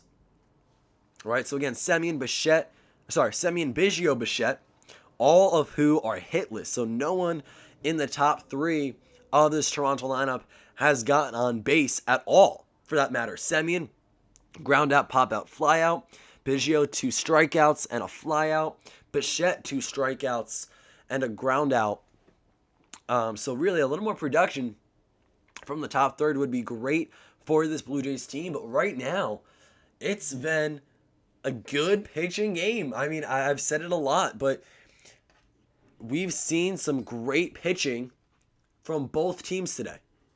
David Phelps came in, almost potentially gave up the lead to the New York Yankees, but he was able to lock them down.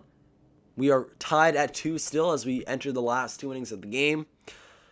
Jonathan Loaisiga will enter for the New York Yankees. He relieves Chad Green, who threw an inning and 2/3. Now, yes, there is an off day for both teams tomorrow before they resume the 2nd and 3rd game of the series on Saturday and Sunday.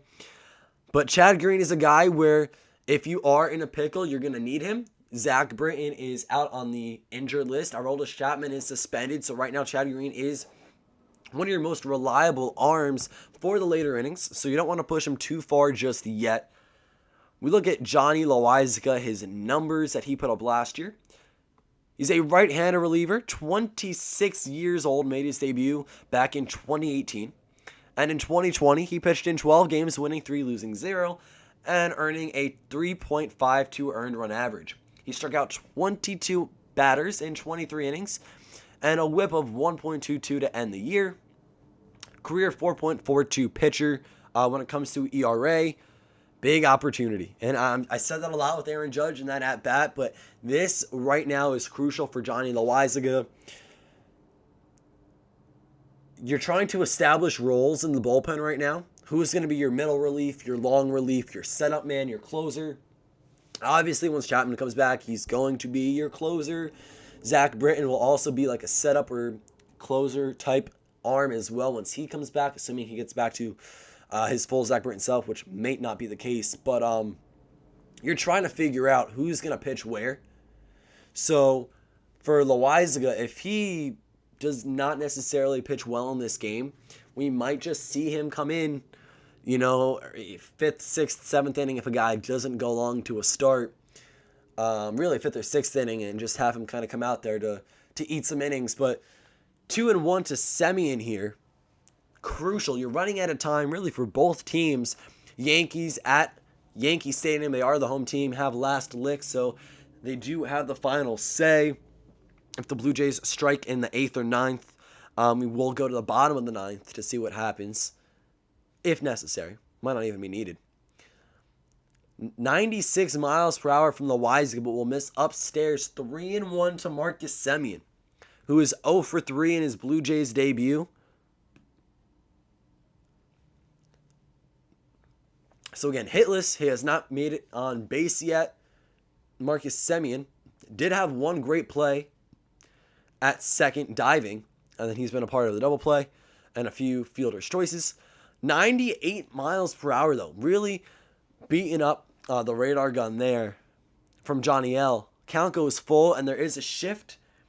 DJ LeMahieu pretty much standing right behind second base, but more shaded over towards third. The only guy on the right side of the field is Jay Bruce. It doesn't matter, though, because Semien will wave and miss at a pitch just below the strike zone. So Loaizaga comes in and strikes out the first batter of his outing.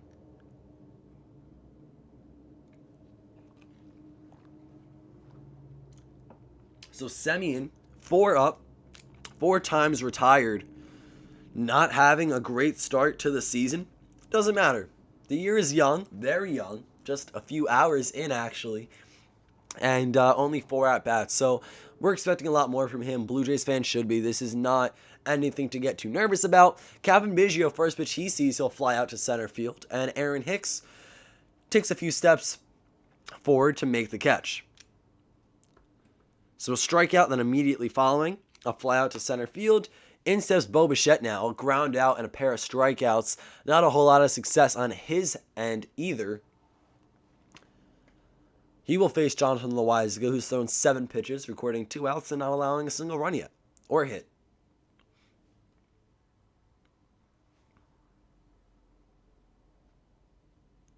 Bo Bichette really did well last season. Him and Beigio, 2 great young hitters, and oh my, sorry, lot to take in right there. DJ LeMahieu, the ball is grounded over to the right side of the infield. Jay Bruce made an attempt at it, couldn't get there, but DJ did. So Jonathan Loaizaga covers first. The throw just beats out Bo Bichette in time for out number 3. So that is a, let's see, that is a 4-1 ground out. Sorry about that. I had to kind of take a step back for a second because a lot happened. I was trying to process it, see if he was going to be safe or not, react to it, and then relay it all to you guys. But right now, Bo Bichette and Kevin Beigio last year show that they are 2 young, really good hitters. Vlad Jr. has had a good start to the season offensively early on. That is a very great young core of Beigio, Bichette, and Guerrero. You also have Hernandez, Gurriel Jr., Grichuk, Semien, Springer when he comes back healthy is going to be huge for them. So a lot to look forward to for this team. Of course, you would prefer to have a little more depth to the pitching staff, both in the rotation and in the bullpen. But for right now, what they have, they can easily work with. It might not necessarily be the best running into, bigger components. Bigger competitive teams and guys who are going to give you a little more issues right here. But starting the season off against the Yankees is going to be beneficial for the Blue Jays because the New York Yankees are one of the top dogs in the American League. Going to be a tough race in the American League East. The Blue Jays and Yankees playing each other 19 times. A lot of great AL rosters put together in opening day, heading into opening day and everything right now. So the Blue Jays, they're starting off the season with a very hard schedule. But if they can hold their own, I think that will show where they're going to end come the later weeks of September. I think they will have a shot at the postseason, but they're going to need to improve upon their pitching. And after that is when we really get into deeper conversations because their guys can hit and will hit. So if they can just add a few more starters, like notable names, not, they got Steven Matz and Robbie Ray. They traded for Matz from the New York Mets, but guys above that a little bit more. Okay, like maybe if they went out and signed a Jake Odorizzi this winter, or James Paxton, even J.A. Happ, like those guys still would be lower caliber pitchers for higher roles in the rotation, but you just need depth at that point. For the Blue Jays, if we take a look at some of the guys they have active, pitchers, Ryan Rucky, Tyler Chatwood, Dolis, Tim Meza, Julian Merriweather, David Phelps, Jordan Romano, and TJ Zuck. Those are all bullpen guys. Trent Thornton, Ross Stripling, Hyunjin Ryu, of course, Tanner Roark, we talked about Tim Meza, Steven Matz. Like, they have starters who some casual fans may know. Steven Matz, Ross Stripling. I thought Robbie Ray was active. He might not be on the active list. But they have some names. I just don't think it's enough for them to go up against the Yankees or the Twins or the White Sox and win in a 5 or 7 game series. Okay. Right now, Aaron Hicks is stepping up for the New York Yankees. And this is his 4th at-bat. He is 0 for 3. He's facing Rafael Dolis, who is now throwing his first pitch of the game. And it's a fastball just inside 94 miles per hour for ball 1. We look at Dolis, who is 33 years old. In 2020, he pitched in 24 games. 2 wins, 2 losses, and a 1.5 ERA, 24 innings pitched, 31 strikeouts, and a 1.25 whip. He locked it down for the Blue Jays last year. 24 games, 1.5 earned run average. This is the type of guy you want in the game right now, especially when you're trying to hold a tie game. And that's exactly what he's doing. Now, prior to 2020, Dolis did not pitch in the major league since 2013. From 2011 to 2013, he pitched with the Cubs. And then from 14 to 19, just no Major League Baseball experience. Last year, he came in, though, and kind of tore it up for Toronto. He is behind in the count now to Aaron Hicks as an off-speed pitch just misses low. It's 2-1 to the switch-hitting center fielder. And right now, Aaron Hicks needs to get on base. You need to get on base and just get singles out of the guys who follow. Stanton, Torres, Urschella, Sanchez. You don't need home runs. That would do the trick, but all you need to do is get a few extra base hits or regular base hits. You need 1 run at the moment. 1 run is all it takes to go ahead and take the lead and potentially win it. Here on opening day, Hicks goes to a 3-1 count, number 31, 3-1 count. Darren O'Day is warming up in the bullpen for the New York Yankees, so he should be making his debut in pinstripes in the 2021 regular season here in Game 1.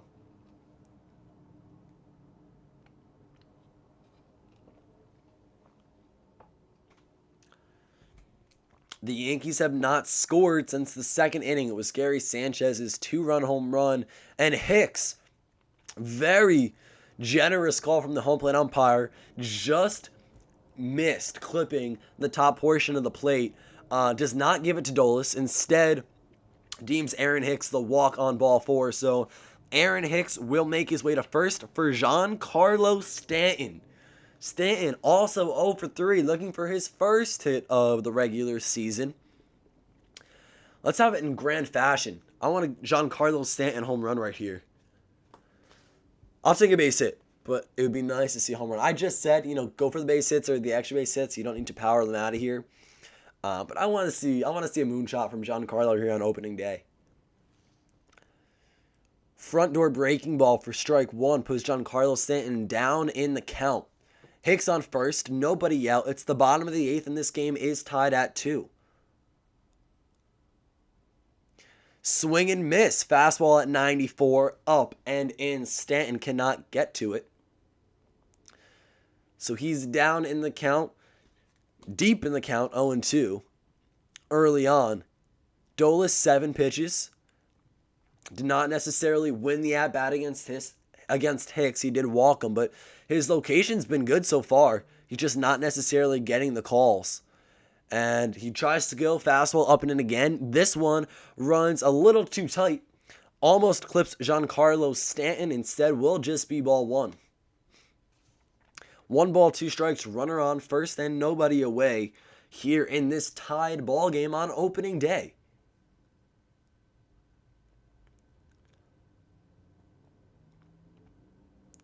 Dolis looking for the strikeout at the minimum, strikeout or double play. Instead, he'll look over to Aaron Hicks. There's a strike to Vlad Jr., but it doesn't matter. Hicks will get back to the bag safely. So it's still 1-2 to Stanton with a runner on.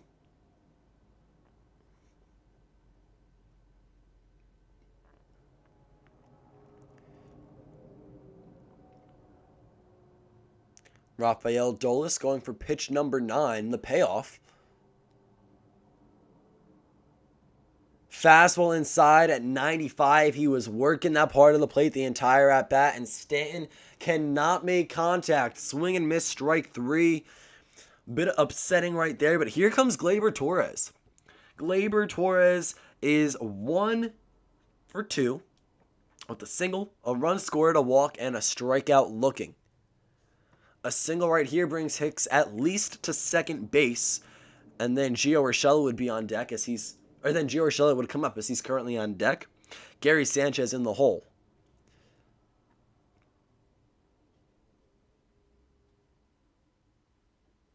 That ball is going to be taken. Seen for strike 1. Dolis gets ahead early.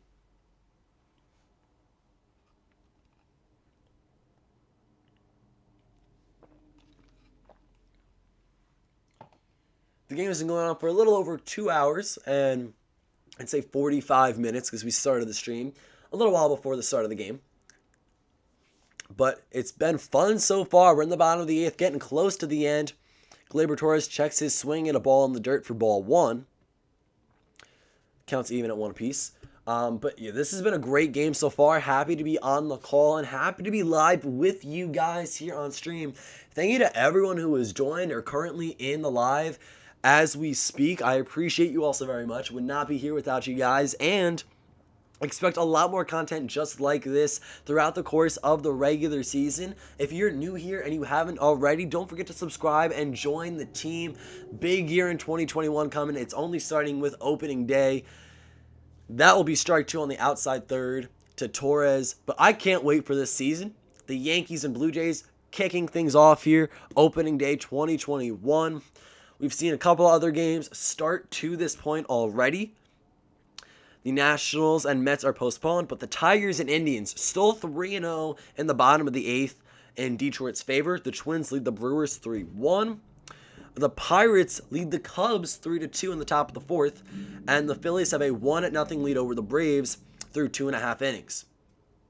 Dodgers and Rockies are one of the next teams to kick off the opening day festivities. I believe they're slated for a 4:05 Eastern start.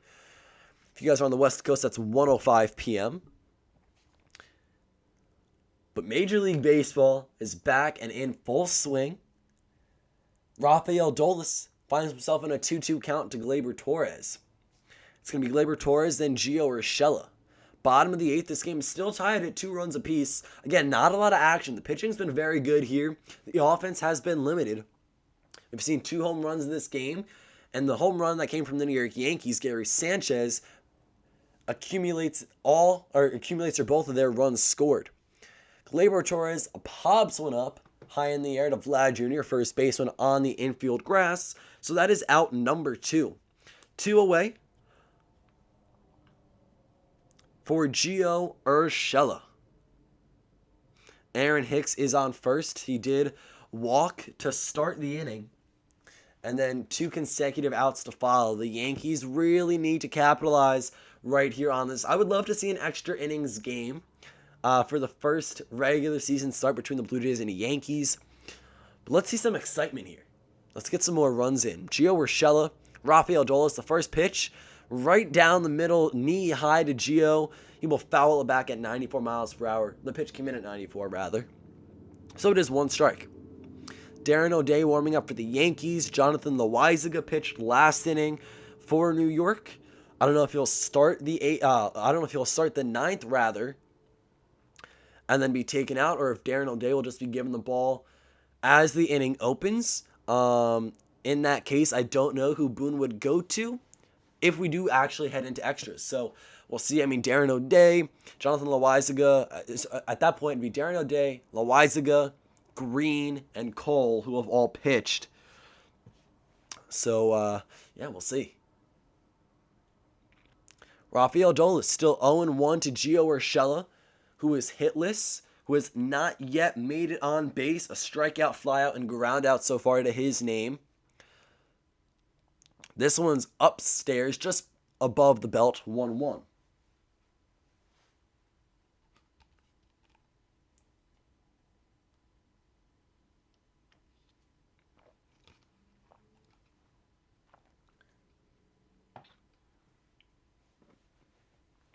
All right.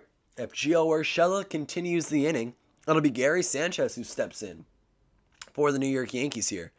And Geo, late swing on a pitch, fouls it back, and it knocks off of Danny Jansen's helmet. So the umpire's going to go up, just kind of walk around a little bit, give Jansen his time to recover and recoup really quick. The count is now 1-2 to Geo Urschella, who slided 6th for the New York Yankees here in today's lineup, and starting at third base. Now, I didn't show this earlier on, but of course I'm wearing my Yankees jersey because it's opening day, and I'm also actually wearing a Toronto Blue Jays shirt, so I'm repping both these teams. If you guys missed it earlier on, and if you're not familiar with my baseball preferences, I have a weird selection of teams that I favorite. It's the New York Yankees, Mets, and then the Toronto Blue Jays. Gio Urschella gets rung up looking for strike 3, and that ends the inning. We're going to the 9th. But yeah, really interesting selection. 2 American League East teams, both New York teams. I like them all. But I had to represent both of them because this is going to be such a great game. And I love the fact that the Blue Jays and the Yankees open up against each other just because these are 2 of my favorites. So being able to watch both games guaranteed is awesome.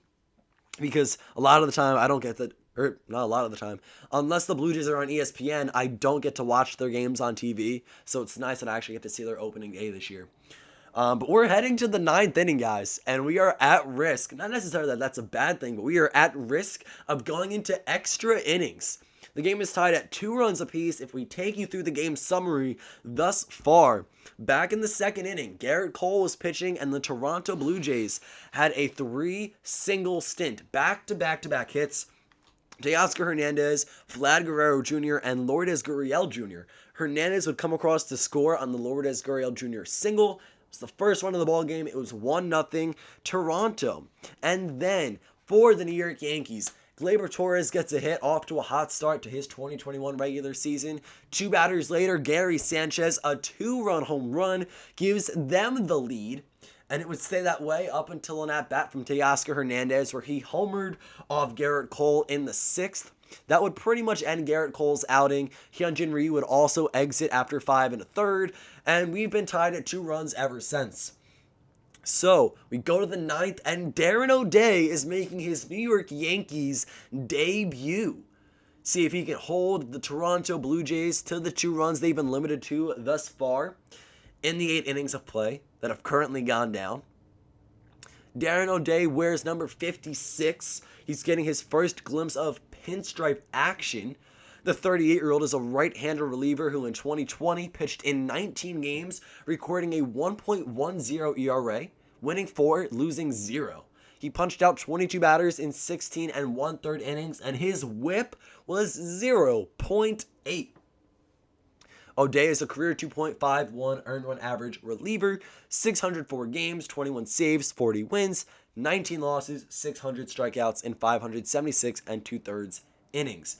Teoscar Hernandez's home run, who we just mentioned a few moments ago, was projected 437 feet, and he's going to go ahead and start off the top of the 9th. Darren O'Day versus Teoscar Hernandez. First pitch is going to be down and away for called strike 1.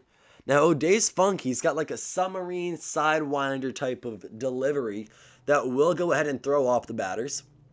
He pitched with Atlanta last year, became one of the multiple free agents in the back end of their bullpen who did not return. Same pitch, down and away. Teoscar Hernandez checks his swing. It was out of the zone, but the umpire calls it a strike either way, so it's 0-2 now.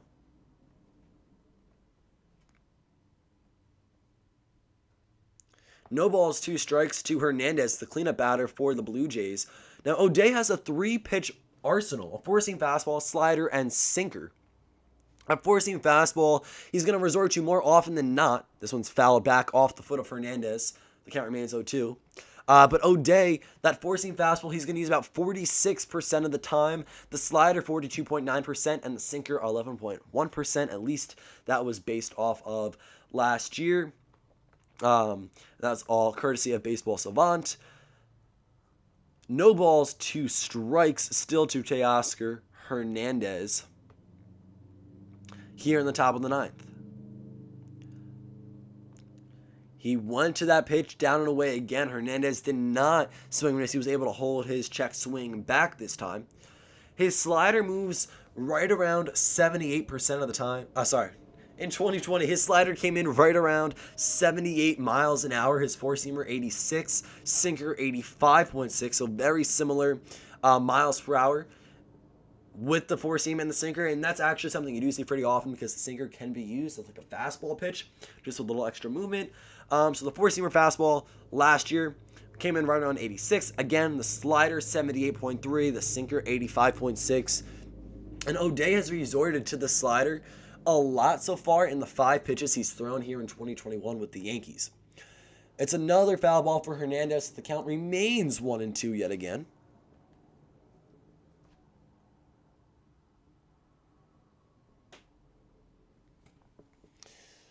And looking to pay off. Hernandez will ground this over to the left side of the infield. Gleyber Torres shifts to his left, makes the throw, and apparently it's not in time. Jay Bruce makes the pick over there. But it looks like Teoscar Hernandez apparently beat it out. So Gleyber Torres maybe took his time to throw a little bit too much. Not great arm strength right there. So it did bounce over to Jay Bruce, which took some time away from grabbing him at first. But Hernandez legs out a single. So it's a leadoff single for Teoscar Hernandez, who's 3 for 4. He's on my fantasy team, so I don't mind that much. As a Yankees fan more than a Blue Jays fan, though, I'm a little nervous now because it's the top of the 9th, and Darren O'Day, one of our newer relievers, just gave up a hit against his first batter faced, but that's okay. Here's Vlad Jr., who's done well this game too. He's 1 for 1 with a single and 2 walks. He will offer and miss at the first pitch here for strike 1. So Teoscar Hernandez over at first base. It's an 0-1 count to Vlad Jr., who by the looks of things is off to a really great start in 2021.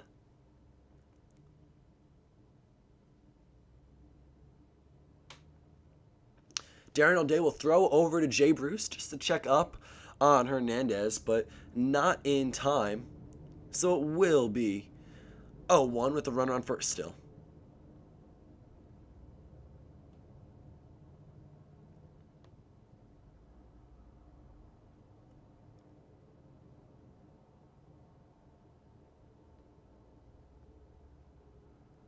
Darren O'Day with the slider will get Vlad Jr. to swing and miss again. So it is 0-2 now. No outs, a runner on first. And you can see O'Day kind of comes through, and when he delivers, he kind of goes like this and comes up with it.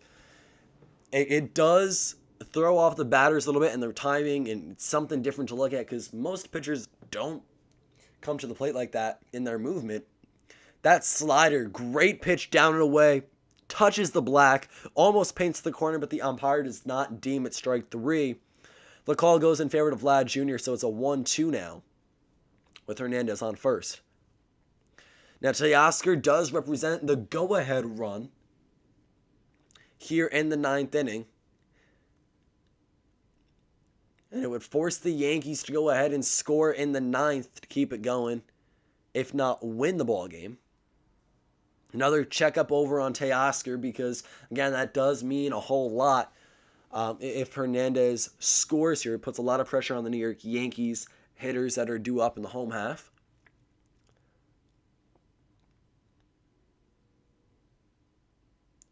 The Blue Jays are going to be a little more of a competitive team than they have in the past 2 seasons against the New York Yankees. I mean, for a while, the AL East division wasn't crazy competitive. Last year was more of a race between the Yankees and the Rays as Vlad Jr. pops up just beyond the infield dirt. DJ LeMahieu at second base.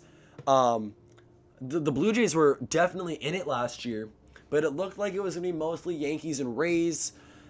Then, the year before that, there weren't a whole lot of teams that were good. There were like 2 teams that were really good, and the rest, were kind of doing their own thing. Of course, the Baltimore Orioles were struggling, and they're rebuilding, so it's not like they're trying to necessarily win right now. The Red Sox did not do well, coming off of their World Series title. So the AL East hasn't been crazy competitive, really, other than 2020. And Gary Sanchez catches the pitch from O'Day, receives the pitch from O'Day, and throws a rocket over to Jay Bruce at first to try to back pick Hernandez and catch him off guard. Hernandez does come back safely, though. So it's a 1-0 count to Yuli Gurriel Jr. I keep saying Yuli. Lourdes Gurriel Jr. Sorry, Yuli is on the Houston Astros. Got to work that into my brain a little bit. Lourdes Gurriel Jr. 1-0 count. But now this year in the American League East, the Blue Jays, Rays, and Yankees are all going to be active, and they're all going to be teams in the running. Even the Boston Red Sox, they had a quiet winter, but they did make a few good acquisitions over the course of the 2020-2021 offseason. So if we can really see those 4 teams active, the Boston Red Sox not as much as the other 3, but the Rays, Blue Jays, and Yankees, if they're all fighting for it, those 19 games against each team are going to be tough. That's 38 games against the Rays and Blue Jays combined, and that will make up for a large portion of the season. 2-1 now to Gurriel Jr., Lourdes Gurriel Jr.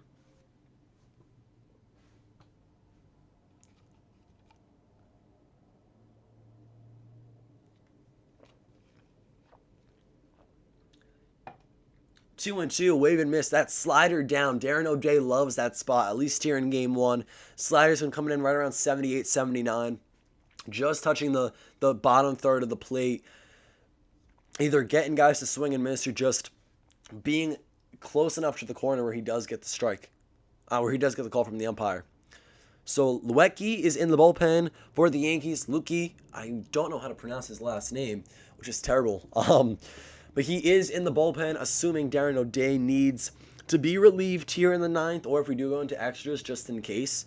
We do have an arm warming.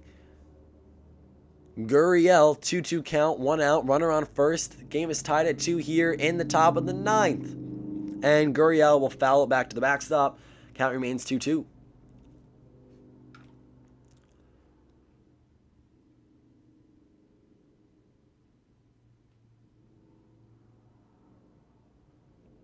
All right, so Darren O'Day, 15 pitches into his New York Yankees debut. Runner on first, 1 out, 2-2 count. That slider down is going to be good for a double play ball potentially, or a sinker.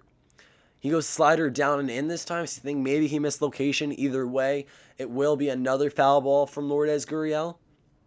So the count, again, will be 2-2, much like the score of this ball game. As Clint Frazier tosses a ball into the fans.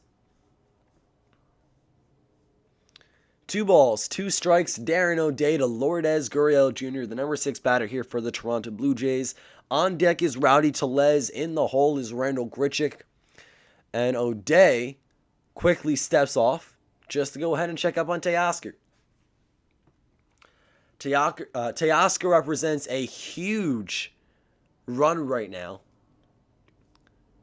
He's either the go-ahead and potentially winning run, or just what would be enough to close out this game for the Blue Jays, because it would put a lot of pressure on this Yankees organization.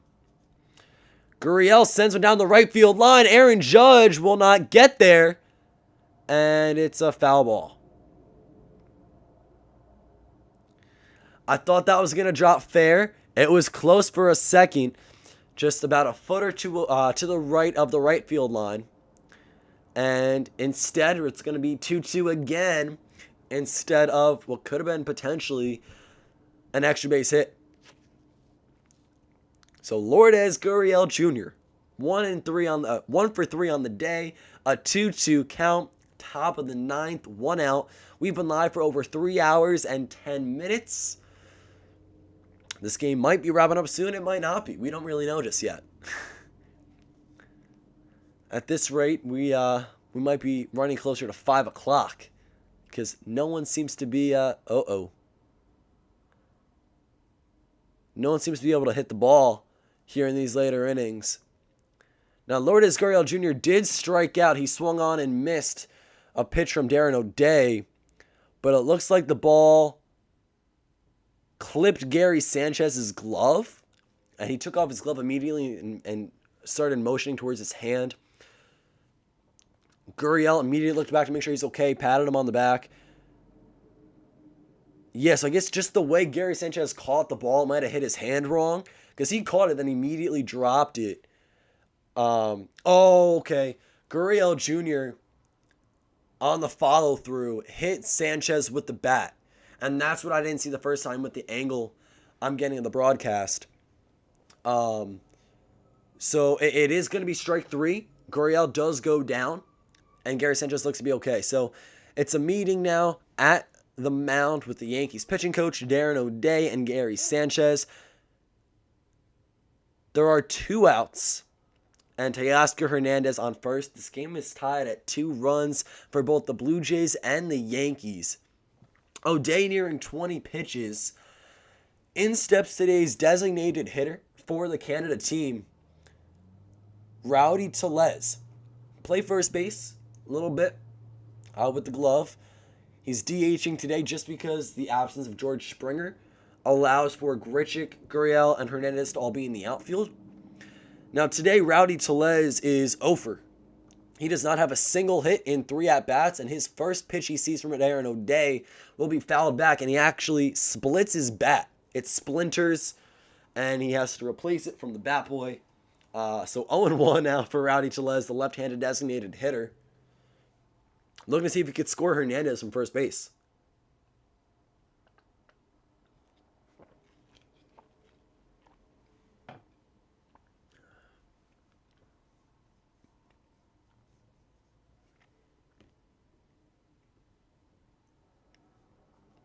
Darren O'Day at 19 pitches on the outing so far.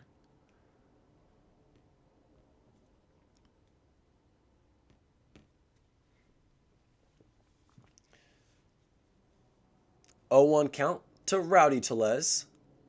And O'Day will step off again. Really trying to hold Hernandez as close to the first base bag as possible. And for the Yankees, I believe, let's see, we have the bottom of the lineup coming up. Near the bottom of the lineup coming up in the bottom of the 9th. So we'll see which team can get the job done first, if it's going to be the Blue Jays or the Yankees, and end it. Right now we're in the top of the 9th. It's a 1-1 count to Rowdy Tellez. 2 outs, runner on first. This game is tied. And we have a lot of people in stream here, so thank you all so much for joining me.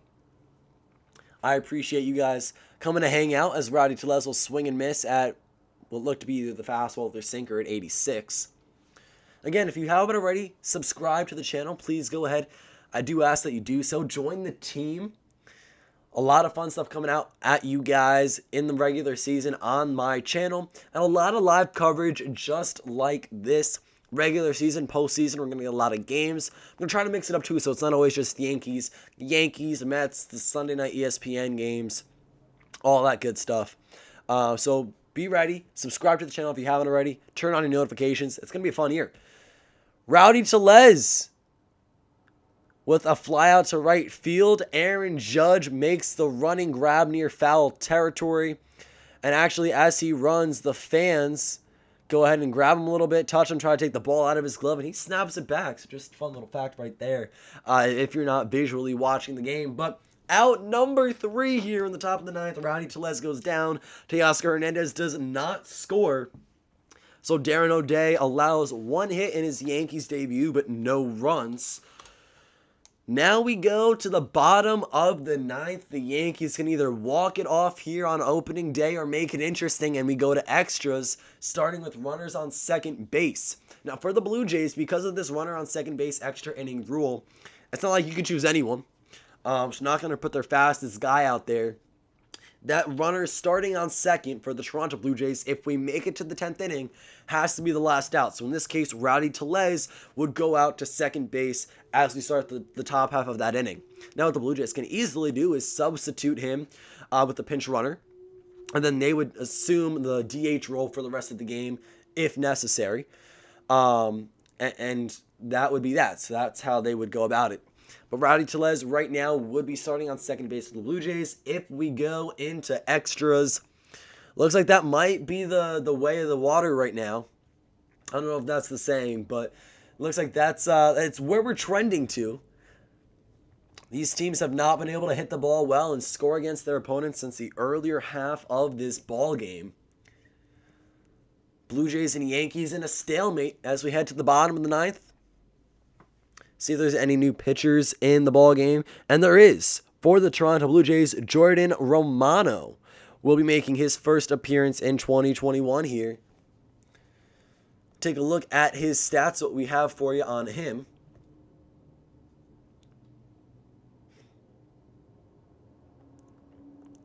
Stands 6'5", 225 pounds, and is 27 years old. A right-handed reliever coming out of the bullpen for the Blue Jays. In 2020, a 1.23 ERA in 15 games, winning 2, losing 1, and saving twice. He also struck out 21 batters in 14 2/3 innings pitched. His whip ended at 0.89. And he's coming in to a very big role for the Blue Jays. Gary Sanchez, here he is himself. A 2-run home run and single so far on the day for the Yankees backstop. Without that 2-run home run, the Yankees would have a lot more pressure right now in the bottom of the ninth, as it would be 2-0. But instead, this game is tied at 2 runs apiece. Gary Sanchez might even be the hero of this one. See what he can do. Definitely win back a lot of Yankees fans who might not have loved him after his performance in 2020. He's had a lot of ups and downs. He's been a streaky guy both offensively and defensively. His first pitch of the at-bat will be downstairs, easily for ball 1. 4th AB of the game. He's been successful twice in the 3 at-bats prior. Again, that big 2-run home run was huge, and a single. Romano was doing this little dance on the mound prior to his delivery to the plate. He just blew by Sanchez, a 97-mile-per-hour fastball inside directly on the black. Great pitch right there from Romano. The count's even at 1-1. Gary Sanchez calls timeout. So Jordan Romano kind of, what he does is he steps a little bit, ducks down, gets back up, moves his shoulders. It's actually pretty cool. Again, this is a time where I wish I could show the broadcast, but I can't. It's the copyright and everything. So I thank you all who are listening as I run you through this game audibly. If you guys are watching at home, you kind of know what I'm talking about. If you're familiar with Jordan Romano, you know what I'm saying as well. But just kind of like Darren O'Day does his own little wind-up delivery to kind of throw off batters in their timing. And just because that's how he's comfortable and that's how he does deliver and get great success.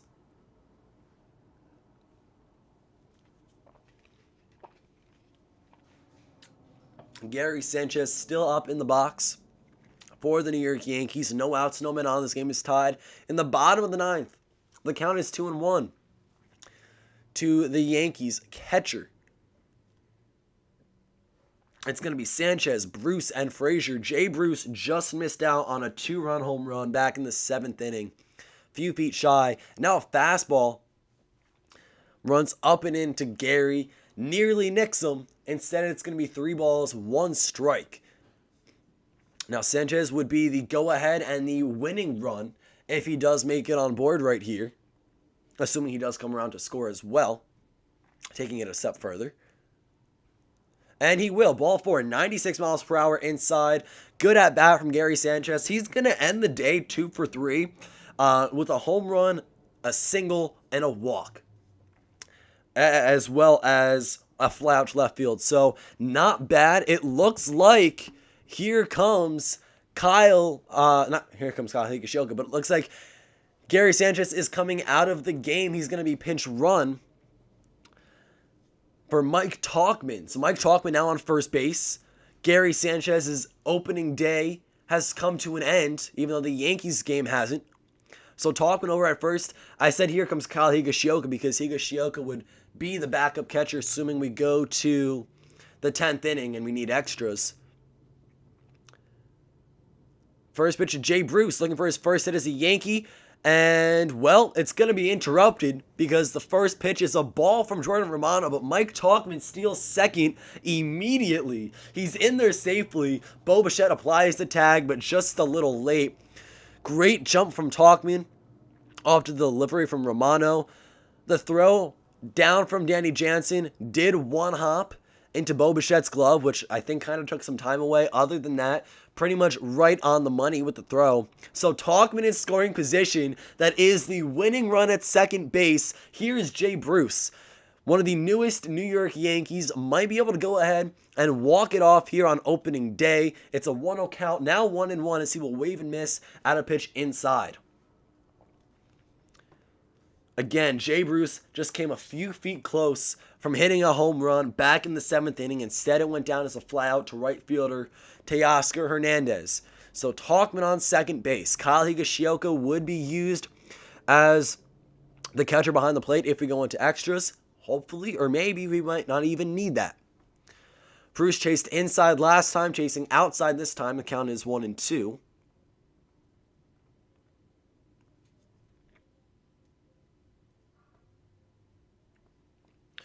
Gary Sanchez and Kyle Higashioka are the only two catchers on the active roster for the New York Yankees. Robinson Chirinos had a little bit of a hand thing, a little bit of an injury during spring training. He's also agreeing to a minor league demotion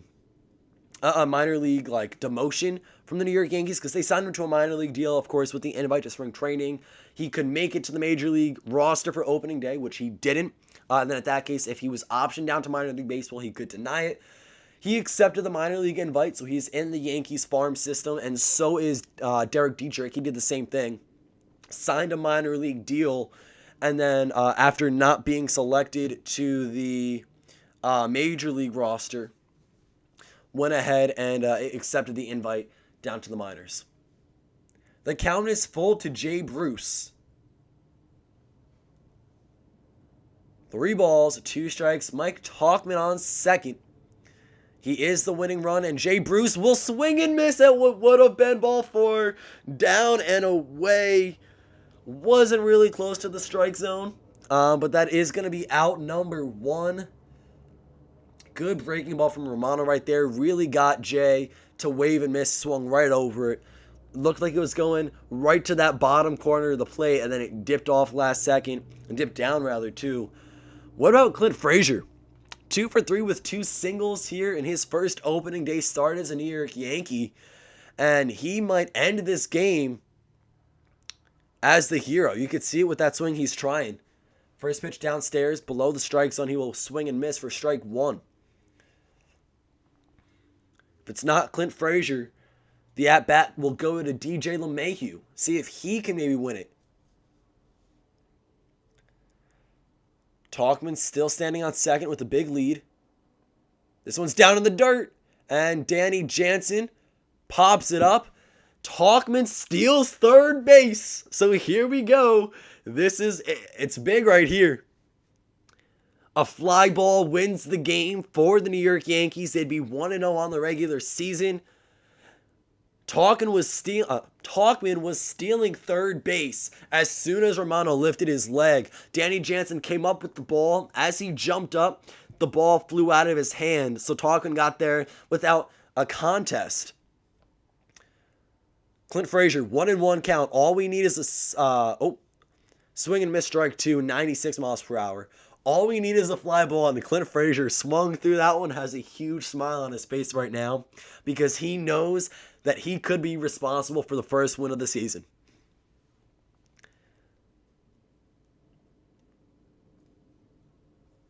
So Clint Frazier down in the count 1-2 to Jordan Romano. The winning run 90 feet away, and that is a fastball upstairs at 97, just above the belt. 2 balls, 2 strikes, 2-2 game, 1 out, runner on third. DJ LeMahieu on deck. He's 0 for 3 today. Last year's Major League Baseball batting title holder does not have a hit through opening day so far.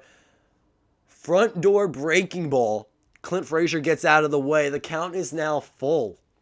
So it's a runner on third, one out, full count to Clint Frazier, who's 2 for 3 with a pair of singles. And the winning run, Mike Tauchman, is at third base. Number 77 looks to go ahead and walk it off here for his team in pinstripes. Ball 4. Runners at the corners. Here comes DJ LeMahieu. He's a contact hitter. He's getting paid $90 million for the next 6 seasons. He walked in the 7th inning. They got runners on first and third, one out, and it looks like Jordan Romano's outing might be coming to an end. So Frazier works a walk. Mike Tauchman pinch runs for Gary Sanchez, steals second and third. And the Yankees are threatening here in the home half of the ninth. LeMahieu has a .384 batting average with runners in scoring position since 2019, and he leads Major League Baseball in that time with a minimum of 150 at-bats. DJ's a contact hitter. We know that. We know he led the league in batting average last season. He's also got the occasional pop. Very consistent guy.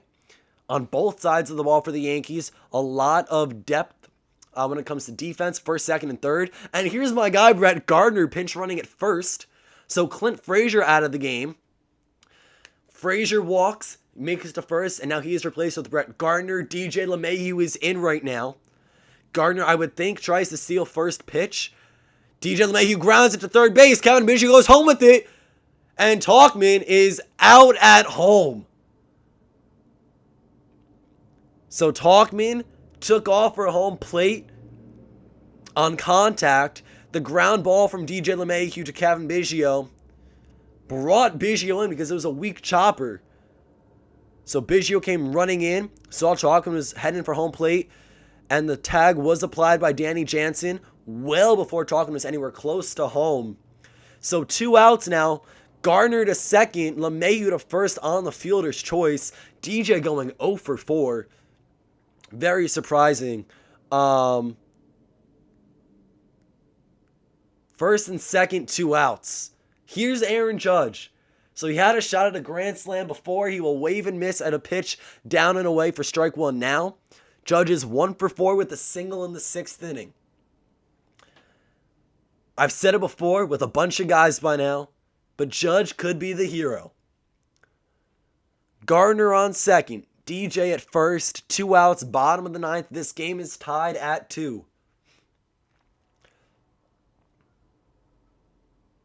On the 0-1 count. Downstairs, Judge checks his swing and holds up in time. It's 1-1.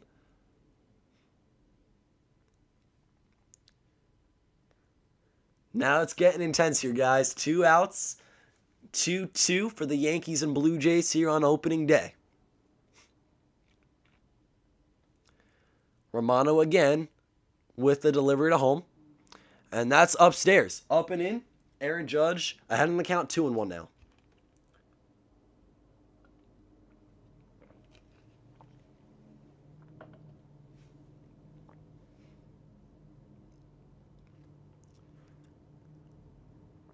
Number 99. Let's see if we can all rise here on opening day. Gardner is the winning run. He's in scoring position at second. Front door breaking ball. It wasn't inside the K chart that's broadcasted on screen, the strike zone that we see visually. But more often than not, that's not all that accurate. And the umpire does deem it a strike. So the count's even at 2 balls, 2 strikes. Aaron Judge, 2 runners on, has an opportunity to walk it off for the New York Yankees. And he will swing and miss for strike 3 at a fastball right down the middle. 97 miles per hour. Aaron Judge cannot make contact. DJ stranded at first. Brett Gardner at second. We're heading into extra innings here in opening day baseball as Mike Tauchman gets thrown out at home, which would have been the winning run. Guys, I will be right back. Stay tuned. You're not going to want to miss the end of this game. We will be back for the top of the 10th.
And we are back for extra inning baseball here on opening day. Blue Jays, Yankees, the 2021 Major League Baseball regular season off to a hot start.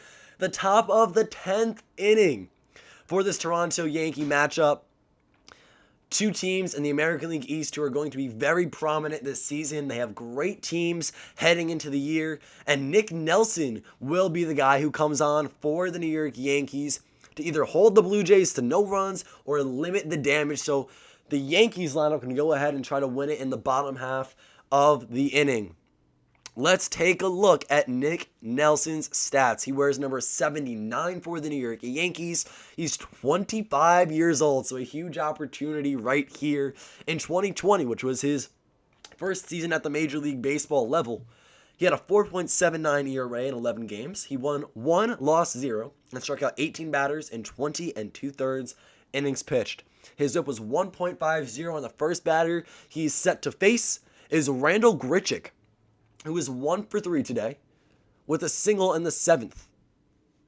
Now, Jonathan Davis is at second base for the Toronto Blue Jays. He is their pinch runner because we are starting with a runner on second here in extra innings. The Yankees have some defensive replacements. Kyle Higashioka behind the plate, Brett Gardner in the outfield, replacing Clint Frazier. So Gardner still getting an opportunity to play here on opening day.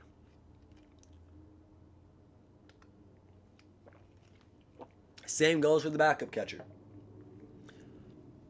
There are no outs. We are in the top of the 10th. We have the extra innings rule in play that stuck around from 2020. So that means anytime a game goes into extra innings, the last out of the 9th inning will start with a runner on second in the 10th. So essentially, for the Blue Jays, their last out of the 9th inning came in to start at second base here in the 10th. We have that automatically. They ran him for Jonathan Davis. So Davis is at second base, and he will try to score the go-ahead run for the Jays. Randal Grichuk is now at the plate, and there's some more defensive replacements. Tyler Wade at second base. DJ LeMahieu shifts to first, and Jay Bruce is out of the game. So there's that. A little more that I did not know. Randal Grichuk to right field. Aaron Judge cannot make the catch. It's going to get over his head. Jonathan Davis will score with ease, and Randal Grichuk is into second base with an RBI double. So there's the go-ahead run. Jonathan Davis is replaced with Randal Grichuk, and we have to change the score here to 3-2 in Toronto's favor.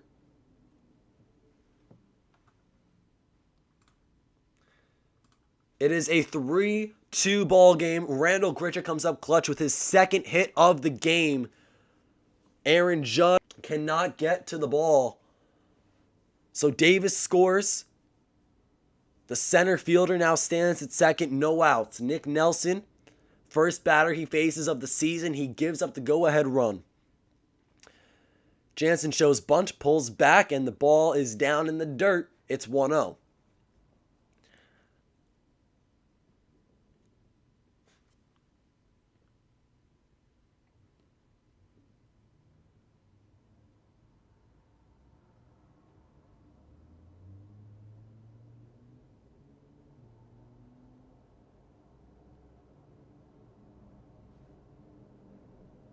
Showing bunt again, and going to be called strike this time around.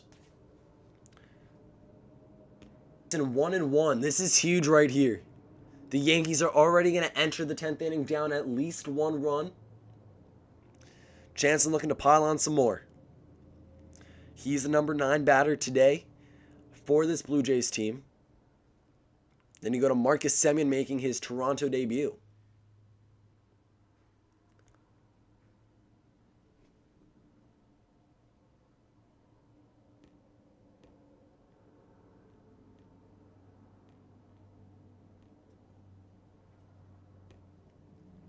One ball, 2 strikes to Danny Jansen. Trying to get out of the inning, only allowing 1 run. Showing bunt again. He does not lay it down successfully. Danny Jansen runs to first on the drop, 3rd strike. He will be out there on the throw down. Grichuk does not move up. So Danny Jansen essentially showed bunt. The ball went down in the dirt. Kyle Higashioka had to throw it first to record the out, and he does. DJ LeMahieu on the receiving end. 1 out. Randall Grichuk on second. The Toronto Blue Jays lead 3-2 here on opening day. Marcus Semien 0 for 4 lackluster at-bats to start his Blue Jays season, but he can really change things right here with another RBI hit. This one's going to miss upstairs for ball 1 from Nelson to Higashioka. It's going to come down to the bottom of the 10th.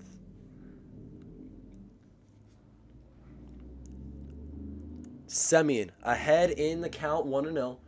Randall Grichuk at second. It's a 3-2 ball game.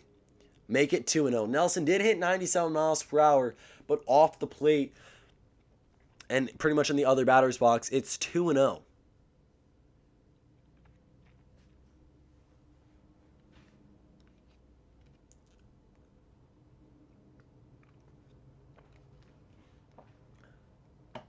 Swing and miss from Semien on a pitch down and in. 89 miles per hour. The count goes 2-1. Getting stressful now, guys. This one's almost over. But, 3-2 game. Semien is 0 for 4 currently. In the middle of a 2-1 count. 1 out. And a runner on second. This one is a 97 mile per hour fastball right down the middle that Semien will foul out of play. It's Semien, then Beigio on deck, and Bichette in the hole. Beigio is also 0 for 4 to start the season. The Jays' second baseman on the 2-2 count will swing and miss for strike number 3. So there are 2 away now. Nick Nelson could escape this, only allowing 1 run and really limiting the damage. The Yankees were playing some tactical baseball in the 9th.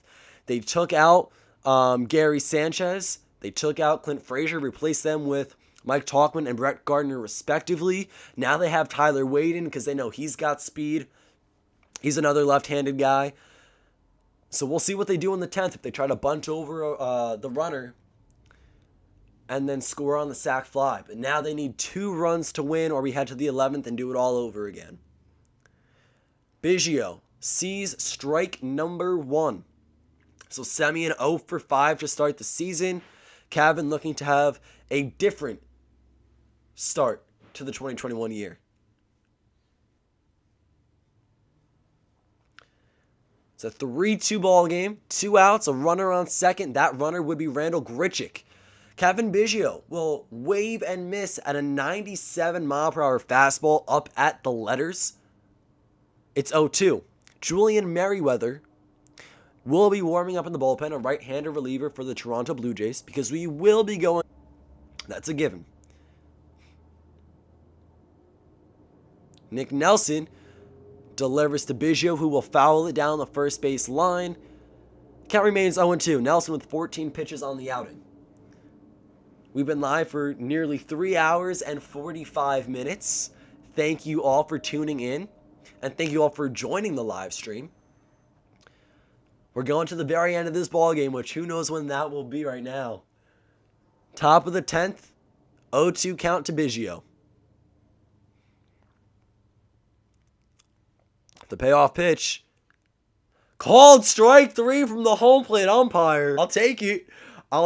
It was outside a little bit, it looked like, but the umpire deems it strike number 3. Nick Nelson gets out of the inning, only allowing the RBI double from Randall Grichuk.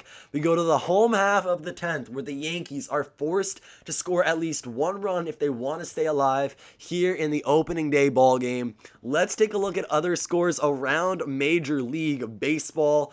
We know it's 3-2 right now, Blue Jays and Yankees. Of course, that's a given.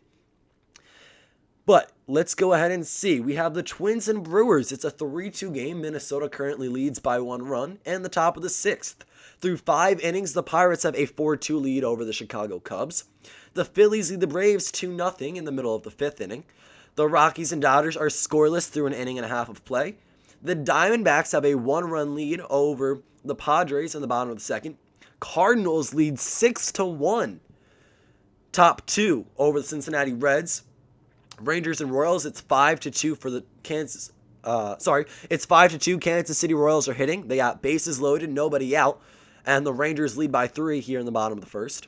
So 7 runs scored in the first inning in that game. Again, Texas Rangers, Kansas City Royals. Rangers lead 5-2.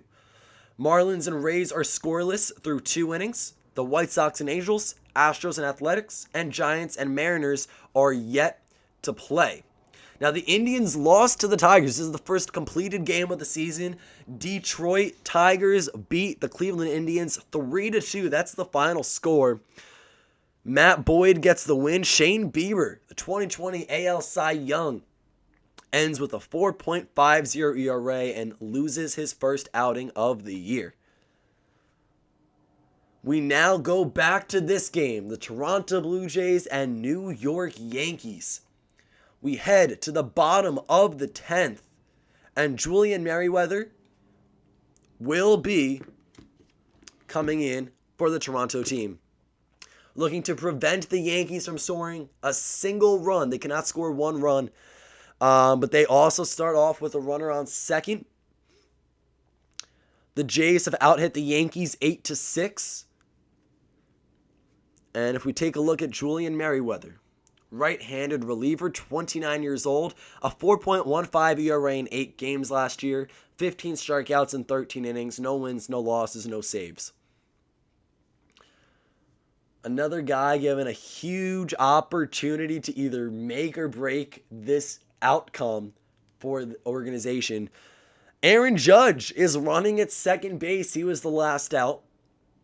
So Aaron Judge over at second is the tying run, not the go-ahead, not the walk-off run. Aaron Judge will tie this game if he comes across to score, and Aaron Hicks will go ahead and come up to the plate. Hicks is hitless, 0 for 3. He walked in the 8th. See if he tries to bunt over Judge, or if we're just going to go the normal way and try to get hits. The first pitch from Merryweather is a fastball, 97 miles per hour, outer third of the plate for strike 1.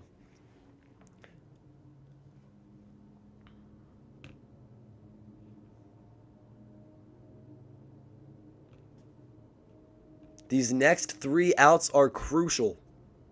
The Yankees need to score Aaron Judge if they want to stay alive and potentially win the first game of the season. Aaron Hicks takes a changeup knee high, pretty much right down the pipe for strike 2. So if we take a look at the scorecard here, it's Hicks, Stanton, Torres. Hicks, Stanton, and Torres are all due up here in the home half of the 10th inning with Aaron Judge on second. If you're just joining in, bottom of the 10th inning, it's 3-2 Blue Jays. And there is the extra innings rule where where the third out of the previous inning starts on second base in order to kind of help speed the game up a little bit. Aaron Hicks goes down looking on 3 pitches. That is strike 3, out number 1. This game is 2 outs closer to being over. So Aaron Hicks goes down looking on 3 strikes. Giancarlo Stanton, also hitless. He's 0 for 4 to this point in the game. Aaron Judge standing on second. Stanton could really use a knock right here. He's going to take a pitch. Strike 1, 87 miles per hour. Down and away. He's got a pop out, a ground out, and 2 strikeouts. Of course, a guy like Giancarlo Stanton, they're not going to have him bunt. He is a power hitter. A single could score Aaron Judge. Strike 2. No one's swinging the bat here for the Yankees in the bottom of the 10th. Down at the knees, Merryweather really working the bottom third of the plate. That lower third is where he's going to most of the time right now. 5 pitches in. He's had 5 strikes, and I don't know if anyone swung the bat yet.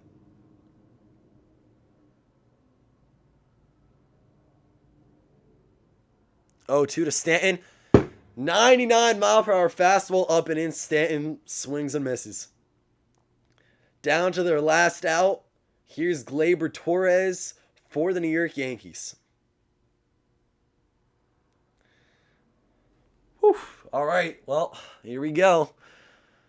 This might be the second completed game of the regular season. The Tigers already beat the Cleveland Indians 3-2. And now it looks like that might be the same outcome for the Toronto Blue Jays and New York Yankees. 2 outs. Bottom of the 10th, Aaron Judge on second, and Gleyber Torres is up. He will swing and miss at a ball down in the zone, strike one. So no one wanted to swing till Stanton struck out swinging, and now Gleyber Torres swinging down at a ball below the zone.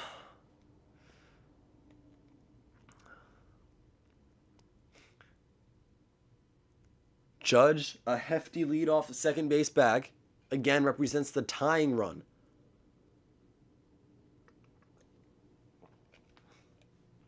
Merriweather steps off.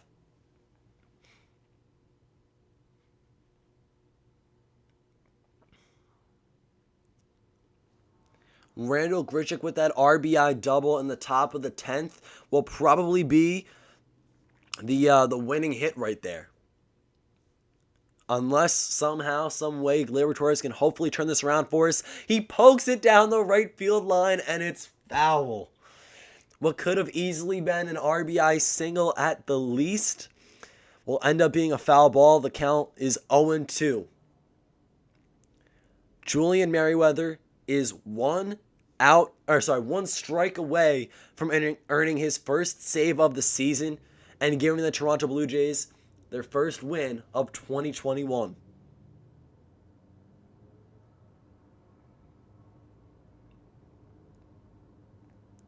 The 0-2 payoff pitch to Gleyber Torres. Down in the dirt. Danny Jansen can't find it, but Aaron Judge does not run. He stays at second base. Just dropped down right in front of Jansen.